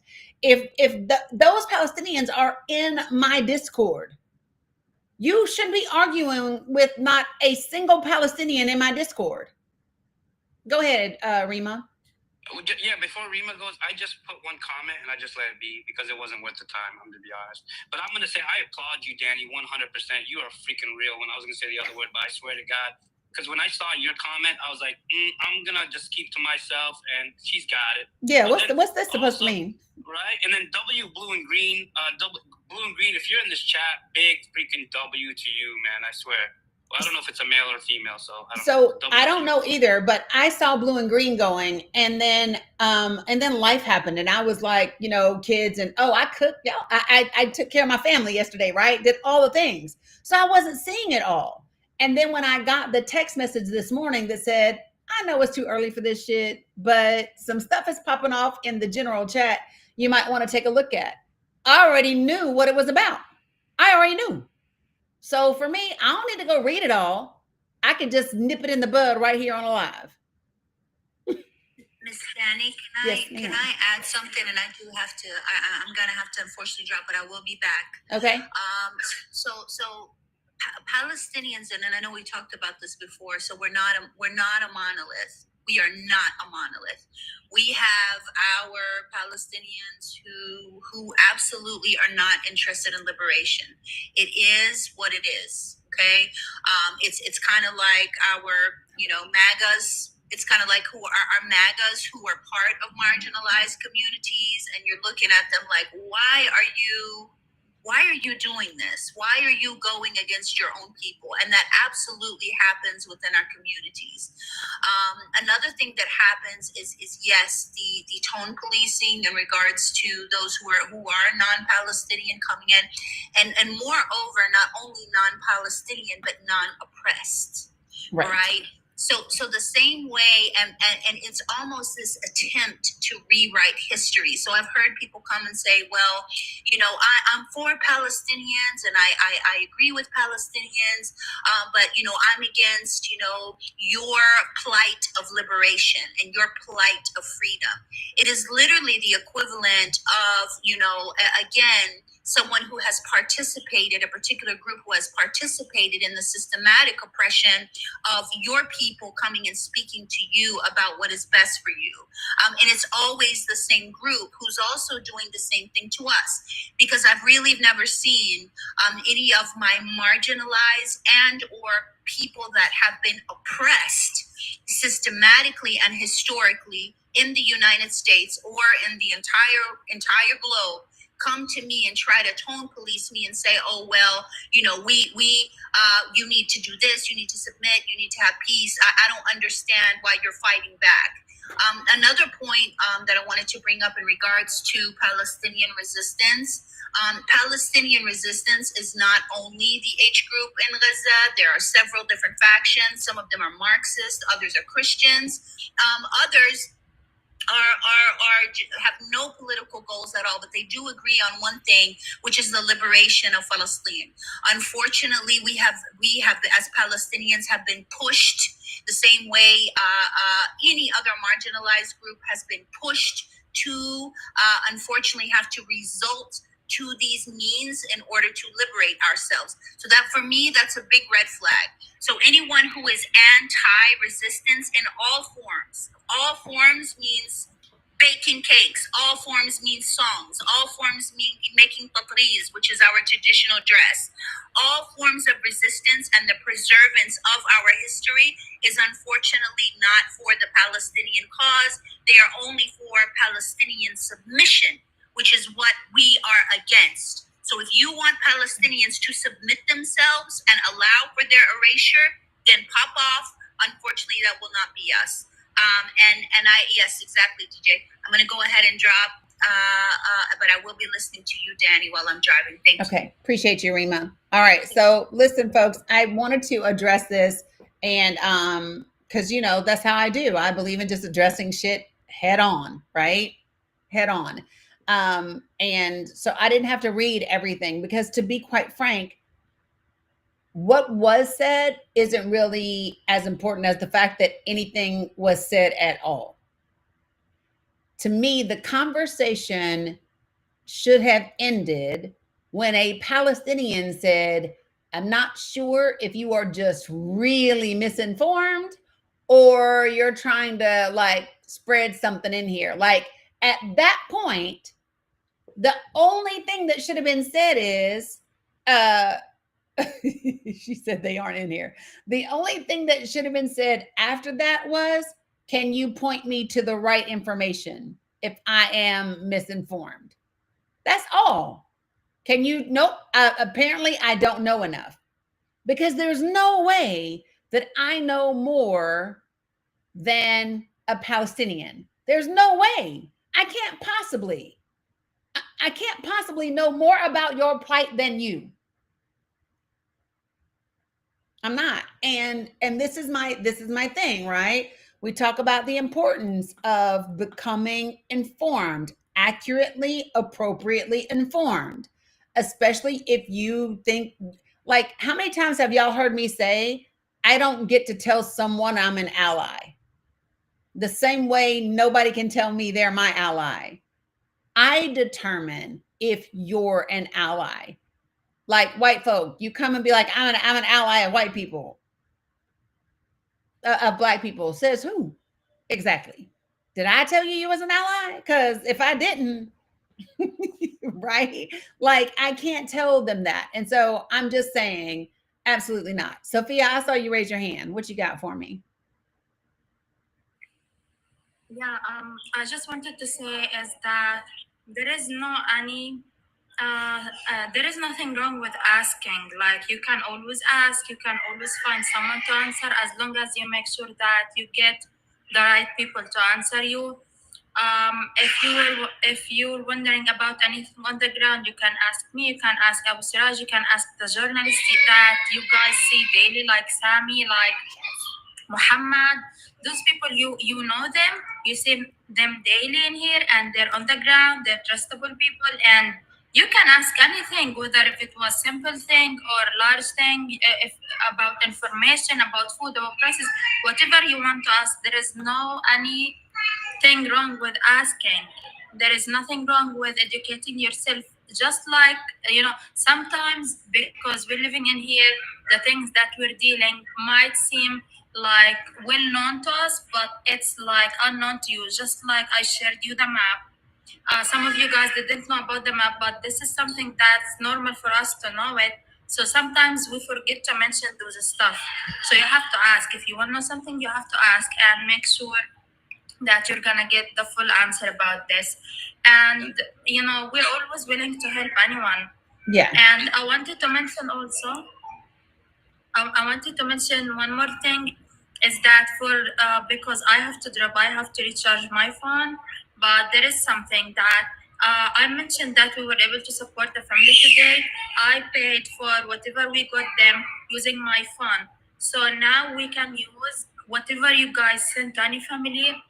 They can use it directly with their phone without the need to cash and pay any fee. It's just a little high with the price, like it's something like about 5% high. So yeah, I wanted to tell you guys this, the majority of the goods we can get it now using the phones. So That's whatever amazing. you can do for the families you're sponsoring or anyone you're doing, support to them. I wanted you guys to know this because I'm not sure if they mentioned this to you. بس أمل شو يعني؟ yeah. يعني على طول من التلفون تقدري تروحي بدون ما تجيبيهم تبدليهم لشواكل، تاخذي تلفون بتسويها يعني بس من تلفون. So basically, it's a form just so we're on the same page. Yeah. So it's almost it's not like Apple Pay, but she's saying it's similar to something like that. So Okay. Well, that's هذا إشي يعني عن جد ممتاز. That's the first I'm hearing of that, Danny. That's the first I hear of that. I'm glad. I'm sure it's not everywhere, but for the folks that Right. are on here, as long as you know, if that's the way, then I love that. So and go ahead. Sorry. I just want to 10, 15, 20 seconds or so. I just want to put this out there. Even myself as a Palestinian that has lived in Palestine, right, in the West Bank, that has never gone to Gaza, I myself, I pride myself on doing a lot of research. I read a lot of articles. I try to stay well informed on what's going on in the ground. But I myself even will rely on the people on the ground, the people that I speak to here, the people that I speak to directly, to actually get the information, so that way I can even echo the voices of my fellow Palestinians on the ground. So I just wanted to add that, you know what I mean, Danny, and because I'm not going to say anything that I don't know, so I'll talk to them, and that just to go to your point. That's all I just wanted to add. Yep, 100%. Sophia was showing the picture. Let me expand it really quickly for you guys. Look at that. That's amazing. This is the things that we got to the family today. You can see flour, sugar, coconut oil, some canned beef, pickles, jam, whatever we could find to them. And we paid for this, all of those from different 3 stores using my phone. I love They were that. around $300 for all of them. Wow. But we paid fully for this with phone. You know, this is affordable, sis. This is like, you can see 6 kilograms of sugar. To get 1 kilogram of sugar, 1 month ago, it was $200. You can see there are 6 kilograms of sugar, 30 kilograms of flour, cooking oil, like those stuff, they could cost $1,000 or $2,000 1 month ago. Today, we got them with $300. So alhamdulillah, this is amazing. This is what we could do for this family. So just I wanted to let you guys know this is something good that's happening now. The prices are different between place to place, between market to market, between store to store, but it's affordable. People now don't have to lose their money like 35 and 40% for fee. They can pay a little amount extra by using the wire transfer. Like the flour, you can buy it with 10 shekels in cash, and it's 11 shekels on transferring. So I'm going definitely with 11. See? So yeah, all of you guys, you can do your best. This is like a good opportunity for you guys, and no amount is small for any of the families that you guys are looking for. I love that. And it's my time. Yeah, I love the fact that you shared the picture, because that really helps. Did Okay, you see all the rubble? Did you guys see all the rubble in the background there? sure did. So real quick, I need to take a quick bio break. I'm going to let Jen do my little break commercial real quick, and then I'll be right back.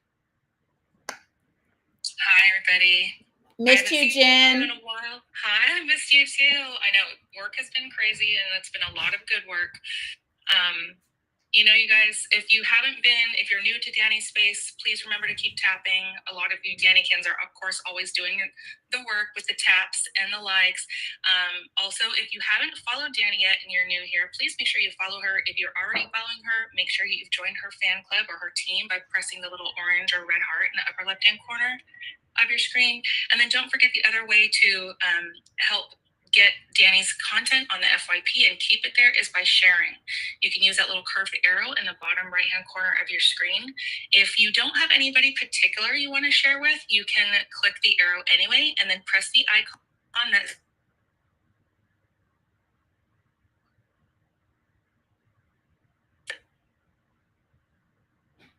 Hold on, sorry. I put my phone on Do Not Disturb, but somebody called me that was in my special list, and so they still got through. Anyway, please, if I don't know how much of that got cut off. So you can click the curved arrow and you can press the icon that says copy link. That still counts as a share. So all of those things that are engagement, including typing comments, which is another free way you can support the content, that all equals engagement. And to TikTok, engagement equals pushing it out to more people. All of this information is hugely important for people to hear. And that is sort of a theme that I have gotten today from Danny's live is that, you know, as a society as a whole, and look, all of us as individuals are doing this to contribute to a better society where we listen. Listening has become sort of one of those skills that has sort of deteriorated, right? We pass judgment very quickly in society. Even on an app like this, we pass judgment on content within the first 1 to 3 seconds of hearing something that's being said. And we choose to swipe or we choose to stay. Yep. And more than just staying and listening to a soundbite is all the work that we see Danny inspiring us to do, which is to research further and to get information from the source, which is exactly why she has the panel up here that she does. This is direct from the source. You can't get better than that, honestly. But right. Even if you don't have the honor of having direct sources like Danny does here, she's teaching us how to do the work. She's showing us where to go. And we, as her team, are then sharing that and we're paying that forward. So I just want to applaud everybody who's here on a regular basis because this is hard work. And maybe it's a symptom of our society that we've become a little lazy, right? Of bypassing quick judgment. Yep. 100%. 100%. I appreciate you, Jen. I really do. I miss you, not just for the amazing commercials that you always do. But Jen is also someone, if you guys aren't following Jen, number one, her other account got permanently banned. This is her backup account. Yes. And Jen is someone who gives lots of facts. She does lots of storytelling and reading. She's always a reliable source of information and things like that. So watching her, sharing her, reposting her, following her is something that I would encourage everyone to do. Because she's a fantastic individual, and she and her husband have an incredible crystal shop as well. I have lots of goodies that she sent to me that I love that are back behind me that you can't see right now. Yeah, you're welcome. So, And Danny, if it's okay, I just want to add one more thing while I'm up, since I don't come up very often. I know that Danny has also been talking about the importance of things like midterms. I heard you say earlier this week, Danny, like, we got to get Congress back. Okay. And I totally agree with you. Now, I have had the honor of somehow landing into a chat group with Dr. Prue Lee. She goes by Prue on Facebook. She's actually the one who wrote that sort of speech that was read by John Leguizamo that was at some point attributed to Liz Cheney, but then they fixed it and said, no, this is Dr. Lee. So I somehow ended up in a chat group with her. She's got an amazing plan of how we can undo a lot of this hurt that has been put forth by Project 2025. It's sort of in its first iteration right now, but it does hinge on getting Congress back, okay? Because it's the power of the purse, right? We know how important that is. Yep. And so what we're facing right now here in California, I am a California resident, is this Proposition 50, which is the response to the Texas gerrymandering, okay? Yep. Now, We know how important that is, but there's a lot of people, even within our state, that don't understand how important that is. And immediately, like already, I have flyers in my mail that say no on Prop 50. This is the wrong way to do it. Okay, so they have already received millions of dollars to go against Prop 50. Now, we know that as a nation, it's important to all of us, not just to this one state, right? This is not California versus Texas. This is the United States versus authoritarianism. 100%. Okay? So this is all of us. So while we are doing our best to spread the message of why this is so important on social media, if anybody here happens to be in California, please reach out and connect with me, because we kind of need all hands on deck to make sure we're not just spreading via social media, but we're going to need a good ground game. And this vote is happening in November. It's literally around the corner. November 4th. So we have t-shirts going, we have stickers going, we've got flyers going, but this, I think it's sort of important, and again, talking about judgment, that we don't necessarily say this is a DNC supported thing, or this is a candidate connected thing, right? Yep. Yeah, if you're, because it's really about the people. Yep. It's very important that these efforts come from the people. And so that's what we're trying to do with groups like Indivisible, like 5051, NorCal Resist. So we're trying to get everybody together, say, everybody, let's structurally organize this to get the maximum effort in a very short period of time. 100%. And if we don't get this right, you guys, if California doesn't get this right, when California gets this right, we're going to be in a great position to start moving us forward. Exactly. Yeah. So if you're in California, please make sure you're connected with me. We are trying to get a list of organizations connected at the right level to disseminate the information quickly, so it's consistent. We always talk about messaging not being consistent enough. So just connect with me, and then we'll get everybody like in the right spots. If you're not already connected with an organization like NorCal Resist, like Indivisible, like 5051, go ahead and do that, right? The sooner you can get kind of in in an organization structure, the better. And then we will leverage all of those connections to do the right thing. Yeah. So thank you, Danny, very much for letting me say that. And sorry I got interrupted a couple times when I was trying to promote your stuff. But again, if you're new, make sure you're following Danny on other platforms. And if you can hear me on the other platforms like the Tube or the Book of Faces, please make sure you have also done your likes over there as well. So if you're like in a chat and you haven't touched the little heart, please make sure you're doing that as well. And I know I've been saying this for like 8 months now, Danny, but whatever happens to this app, make sure this is not the only place you're following Danny. Make 100%. sure you're connected with her on all the other applications, so that if something gets, with these new rules that are coming, right? Yep. Lots of changes coming. Here, yeah. You have another way to connect. Yeah. Lots of changes coming, and I appreciate you, Jen. Yeah. So there, somewhere in my link tree, Lisa knows where, because she reorganized my link tree. But there is a way to sign up to be on my email list. And you might be saying, girl, what email list? You ain't been emailing nobody. You are correct. I have not been. However, I will be. So September is kicking off lots of brand new things, including a newsletter, including, shut up, Cam. Cam laughing at me. But including a newsletter that will come out with some different calls to action, some different organizing. If you are a silver, gold, or platinum subscriber, there will be course related things that are going to be happening as well. It's just important for us to stay on the game. We are entering the home stretch for the special elections this year, for the state elections in Jersey and in Virginia. We cannot be fucking around, folks. It is imperative that we be about the business of getting things done. And we have to start working now for the midterms that are coming. And I'm so serious when I say it is time to hold absolutely every single person accountable. And I'm going to say this, I can't say it any other way. I don't like any candidate that takes AIPAC or Kufi money or whatever. And if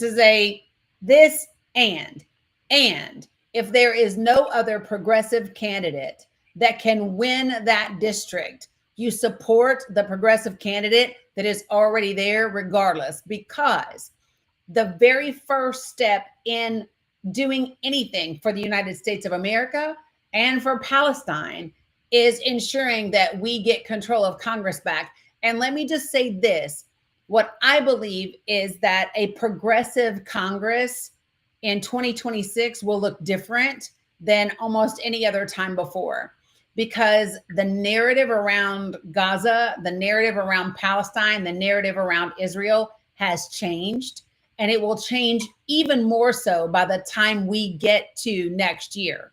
So I don't really care. It's time to apply the heat on all of them. Cory Booker, Hakeem Jeffries. I don't give a shit who it is. It's time to apply that pressure. And, right, voting won't change shit. Okay, well, here's what I would say to you, right? Take your finger, put it on your screen, and swoop your negative ass right out of my live. Appreciate it. Thanks. Yeah, I just have no Danny, space for can I add that. something to your pressure comment there? So Sure. I have a couple posts on my, this is, yes, Danny's right, this is my new account, trying to build it back up again. But there are a couple posts that talk about some ideas, and I'm connected with some people who have another great idea. Joyce Takako, she Takako, she has also an Adopted Dem program on her profile. So Joyce Takako, and if you guys go check her out too, check out her program. It's really cool. But one of my ideas too about promoting, and I don't even want to say democratic necessarily, because I That's why I sometimes keep hate saying the progressive. alignment. Right, progressive. So just good candidates, right?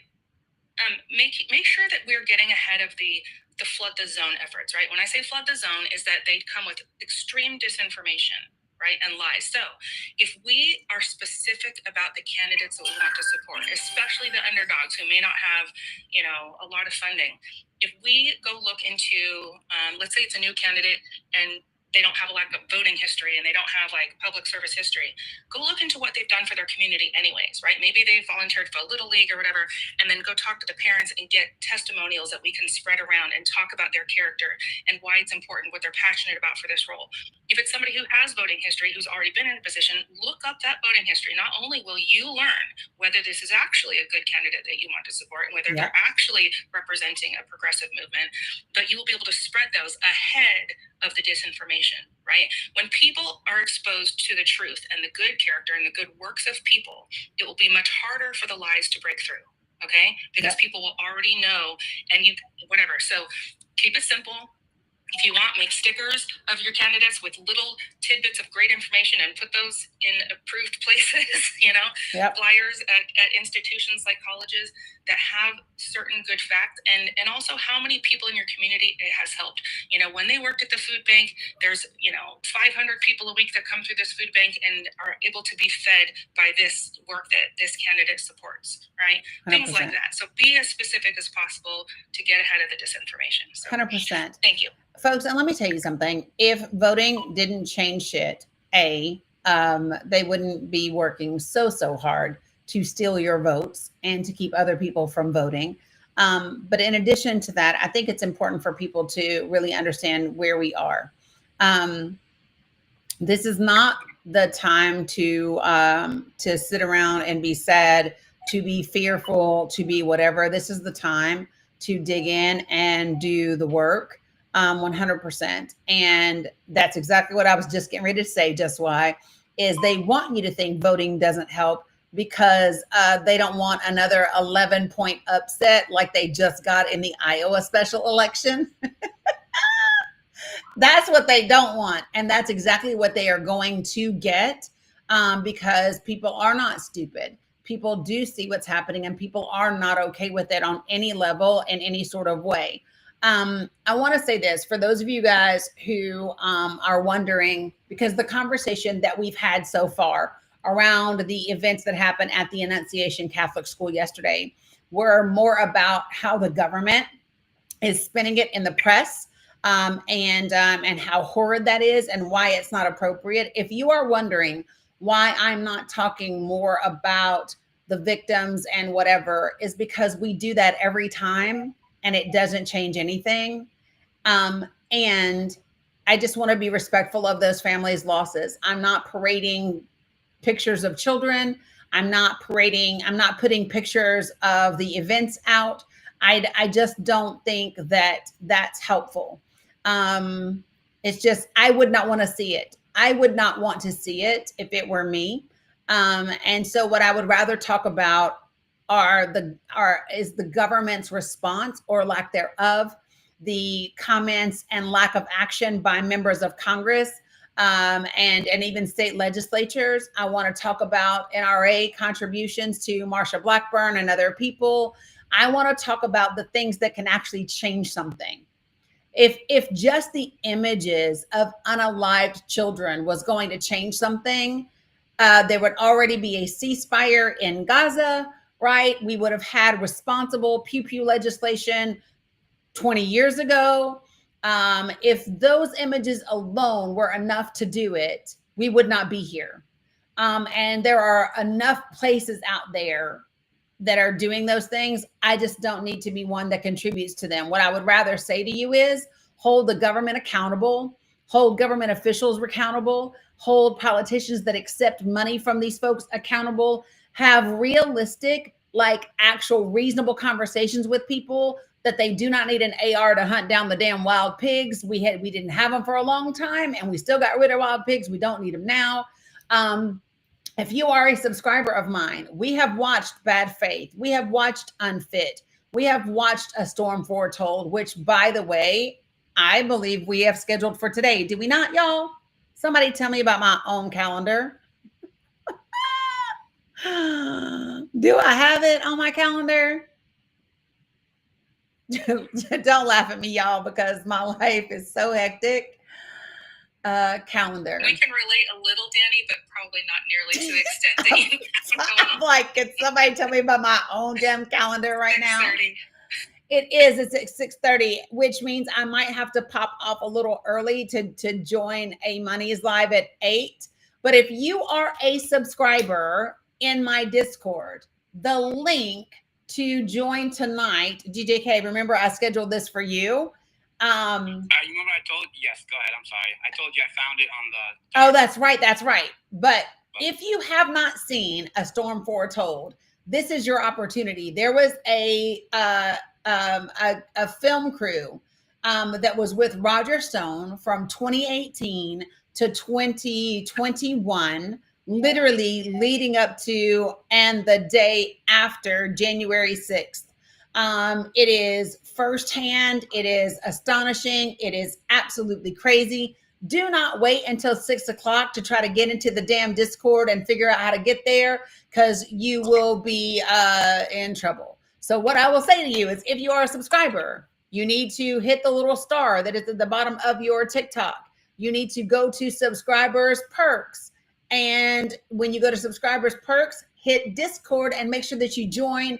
Go through the verification process. Your name will turn, I think it's like some damn color, platinum maybe, whatever. Your name. I think it goes to like a goldish color first. It goes to something, Yeah. right? And then the link will be in the subscribers Discord. It will also be, there's a channel for Google Meet /Zoom. See, it goes from blue to bronze. Look at that. Thank you, Cam. It goes from blue to bronze. All right. And that is where you will see it. I will be there. We will log on together. We will make this thing happen. Did I do this in a Zoom meeting? Because if I did, tricks on you. It will not be on Zoom. It will be on Google Meet. But that's okay, because I'll just change out the link. Yeah, Cam, it's not going to be on Zoom. Zoom acts a fucking fool when you try to share stuff. Although it might be because I own this. But we'll just see. We'll just see. Just click the damn link that's in the invite for now, and we will make it happen. Folks, I cannot say this enough. I cannot say this enough. We are not okay as a country or as a society globally. We are not okay. The evidence that we are not okay is the existence of man-made famine, the existence of ethnic cleansing and genocide, the existence of mass pew-pews at schools repeatedly, and an unwillingness to do what's necessary to stop them from happening. We are not okay when we put money and corporations and even religion above the lives of people, because if you are actually practicing a quote unquote good religion, it's not telling you to allow people to be unalived. I'm just Like you're not sitting back going, yep, I'm a follower of Jesus Christ and he'll be okay with them babies starving. Nope, it's not a thing. For so many of you that are Christian nationalists and Christian Zionists, I'm going to tell you right now, number one, James 2:26 says faith without works is unalived. For TikTok language, faith without works is dead. That's what it says, James 2:26. So I don't care how much praying you're doing. I don't care how many thoughts you give. If you are not taking action, I don't want to hear about it because you are not doing what needs to be done for our children. And I can promise you, you want to know why the young people are like, fuck y'all, and they don't have no respect? Because we're not doing things to be respected for. They don't have a reason to respect us. Do y'all understand that? Why should they respect us when we are allowing them to be unalived in the schools, a place we force them to go? Why should they respect us when we are not leaving a healthy, whole planet for them to inherit? Why should they? Y'all, like, these young people today just don't know. These young people today are looking at us like, I ain't got nothing for you, right? So we can absolutely do this, but it is not going to be anybody else that's coming to save us. It's not happening. It literally has to be us. So be about the business of becoming accurately informed, right? Listen to the people that are experiencing the issues. Seriously. And by the way, the Centers for Peaceful Communication is a US-based nonprofit. I'm sorry, I'm not relying on the United States of America to tell me shit about peace in the Middle East when they are funding the genocide and ethnic cleansing of a group of people. Nope, you don't get to tell me shit. I would say same for GHF, right? The Gaza Humanitarian Foundation is backed by the United States of America and Israel. And I don't believe anything that Mike Huckabee or Steve Witkoff came out and stated when they went and did that Hasbara tour, that propaganda tour. Yeah, So I'm not here for it. Yeah. So I appreciate everybody for tuning in today. Y'all know my babies are about to get off the bus, so I got to go do the tutu thing, the grandma thing. Sammy, Habibi. How are you? Habibi, Sammy. I'm good. How are you? Well, to be honest, I didn't feel that I'm well. I'm seeing you on, and I did not join in order to just to thank you and to listen about the topic which you are talking about. So because of that, when you are talking about the school which using as a shelter, to be honest, the occupation nowadays concentrate, to targeting the school in order to analyze as much as they can from the Palestinian people. Yeah. A school which being asked by the occupation to ask the people to go to, but in the end of the day, it's being targeting. All the places in Gaza, it's not safe. And any cheating, any lying in order to that there is a safe zone like Mawasi or like any other area, this is not a truth. In order to, as you said, the school being targeting, in any hard way, as well as in Mawasi. If you want to talk about Mawasi being bombarded more than 150 times, thousands of people were alive in Mawasi. So how it's a safe zone? So when the people, they decide to stay in Gaza, to be honest, in order to that, there is no guarantee what will happen while we're talking right now, you and me. What will happen in Gaza, nobody knows. So because of that, the people, they are really exhausted. The people, they are really frustrated. The people, they don't know what to do, going to where. Some people, to be honest, they went to the house, and the second day they go back in order to. They didn't find a place to stay on it. And in the end of the day, the occupation is still lying, cheating. They announced that there is places empty and could be used with the people. But how? Tell the people how. In order to Rafah completely occupied by the occupation. In order to, east of Khanun is completely occupied by the occupation. Gaza City, east of Gaza Strip, completely, occupied by the occupation. Beit Hanun, Jabalia, Beit Lahiya. So at the end of the day, we are talking Gaza, it's small before the occupation take, this huge amount of the land. And in the end of the day, it became very small. And then they keep pushing the people, and they need the people to go to the fast. But where? But tell the people where. Tell the people where they supposed to be going in order to protect themselves from this genocide. Tell the people, I mean, or give a guarantee to the people that you are not going to targeting them while they are going to the south. So at the end of the day, all the places, it's the same. So the people, when they decide to stay, in order to that, the Christian community, which located in Gaza City also, they announced that they are not going to evacuate. They announced that they are not going to evacuate. As well as the Minister of Health, they announced that they are not going to evacuate. Not in order to that they are a hero. No. The completely different issue. The issue that can, in regard to the hospital, intensive care unit, it's full with patients. So if they're gonna move, those patients, they're gonna be unalive.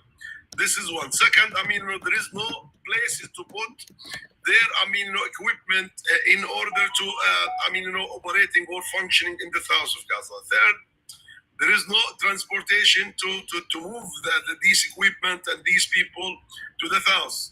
Fourth, they couldn't leave Gaza without having any health care. So at the end of the day, this is the Minister of Health. The people, as I told you, there is no places to go to. So at the end of the day, enough is enough.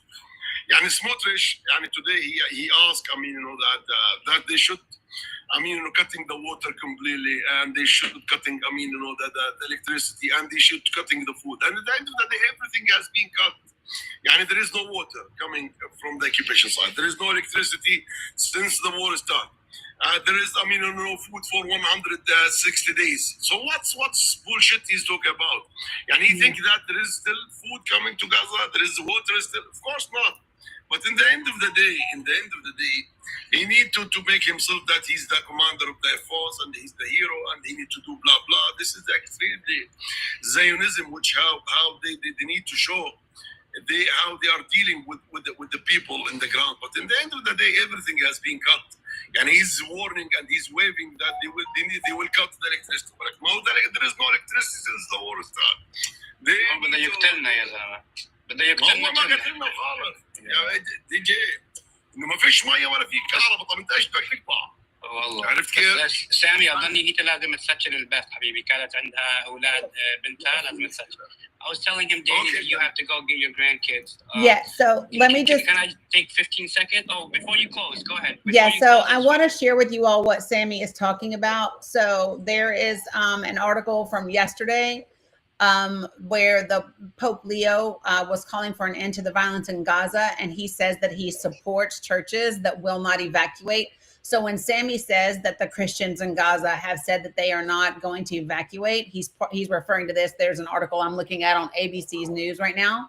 And here's what it says. It says Pope Leo the 14th said on Wednesday he supports the statement put out by the last remaining churches in Gaza City, which called for an end to the war and said that they will not evacuate amid Israel's ramped up military action and threats to destroy Gaza City. Quote, and I'm quoting him. He says, I return today to address a strong appeal to both the parties involved and to the international community to put an end to the conflict in the Holy Land that has caused so much terror, destruction, and death, end quote. And then he says, quote, in particular, the obligation to protect civilians and the prohibitions on collective punishment, indiscriminate use of force, and forced displacement of the population, end quote. The churches said Tuesday that the clergy and nuns have decided they will, quote, remain and continue to care for all those who will be in the compounds, end quote. And they said this in a joint statement to the IDF. It says hundreds of civilians, including women, children, and elderly, have been seeking refuge in the Greek Orthodox compound of Saint Porphyrius. Say it for me. Porphyrius, maybe. And the Holy Family compound since the outbreak of the war. And the Latin compound has been hosting people with disabilities who have been under the care of the Sisters Missionaries of Charity for many years. The Greek Orthodox Patriarchate of Jerusalem and the Latin Patriarchate of Jerusalem said in a statement on Tuesday. Porphyrius, thank you, Metal Rabbit. Quote, like other residents of Gaza City, the refugees living in the facilities will have to decide according to their conscience what they will do.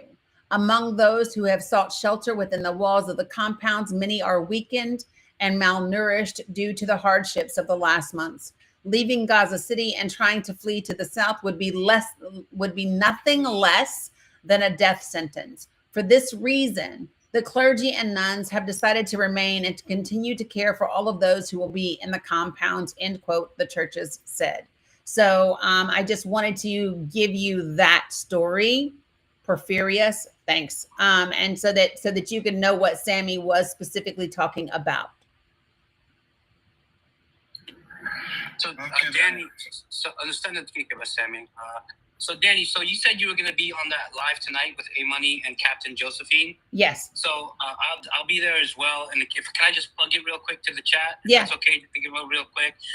So guys, tonight at 8 p.m. Eastern time, Captain Josephine Guilbeault, which is a former U.S. intelligence officer and soldier, she has criticized the USA's unconditional support for Israel during congressional hearings, amongst many press briefings. She's very active, very vocal when she's calling out the G-side and that is being committed on Palestinians. So she will be there tonight. I'll be there tonight as well. Again, it's at 8 p.m. Eastern. We would love for all of you to join us. One last thing, as always, W to the chat. You guys are always amazing. W Danny, W Sammy. Thank you, Danny, again for the live. I appreciate you. I appreciate you all very much. DJK, she asked for the name again, Captain Josephine Guilbeault. You want me to spell it for you? If you guys want, I can spell it. So it's Josephine, Josephine. The last name is Guilbeault, which is Guilbaue.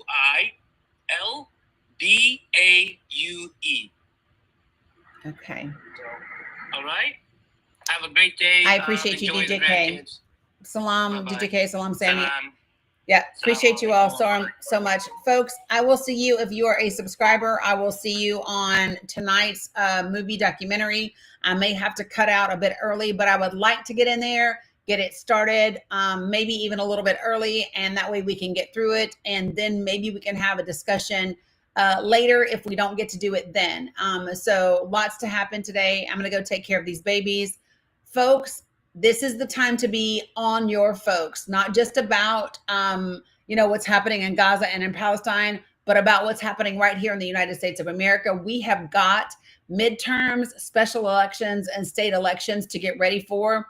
We have got legislation that needs to happen around assault pew-pews in this country, mental health in this country, red flag laws in this country, closing additional loopholes in this country, all of those things. And it's time to be about the business. And if people who want to be in office do not want to do what's in the best interest of the American people, they need to move over and get the fuck out the way for people who do.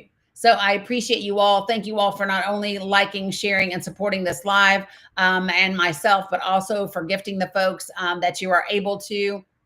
I really do appreciate you tremendously. We got a lot of work to do, so I'm excited to get it started. Don't forget that on September 2nd and September 6th, yours truly will be interviewing Dr. Mimi Saeed, and it will be live she will be on video on TikTok on the 2nd. She will be on video everywhere else on the 6th.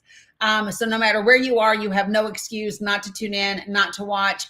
I will be posting some promotional material for that. Please make sure that you like it, share it wide, invite the people in your life, invite your legislators. Let me know what they say. Let the world know what they say. If you invite your legislators to listen to Dr. Mimi Saeed and you don't get an answer, let the world know. You get a no, let the world know. Let your local paper know. Let your social media friends know. Let people know, okay?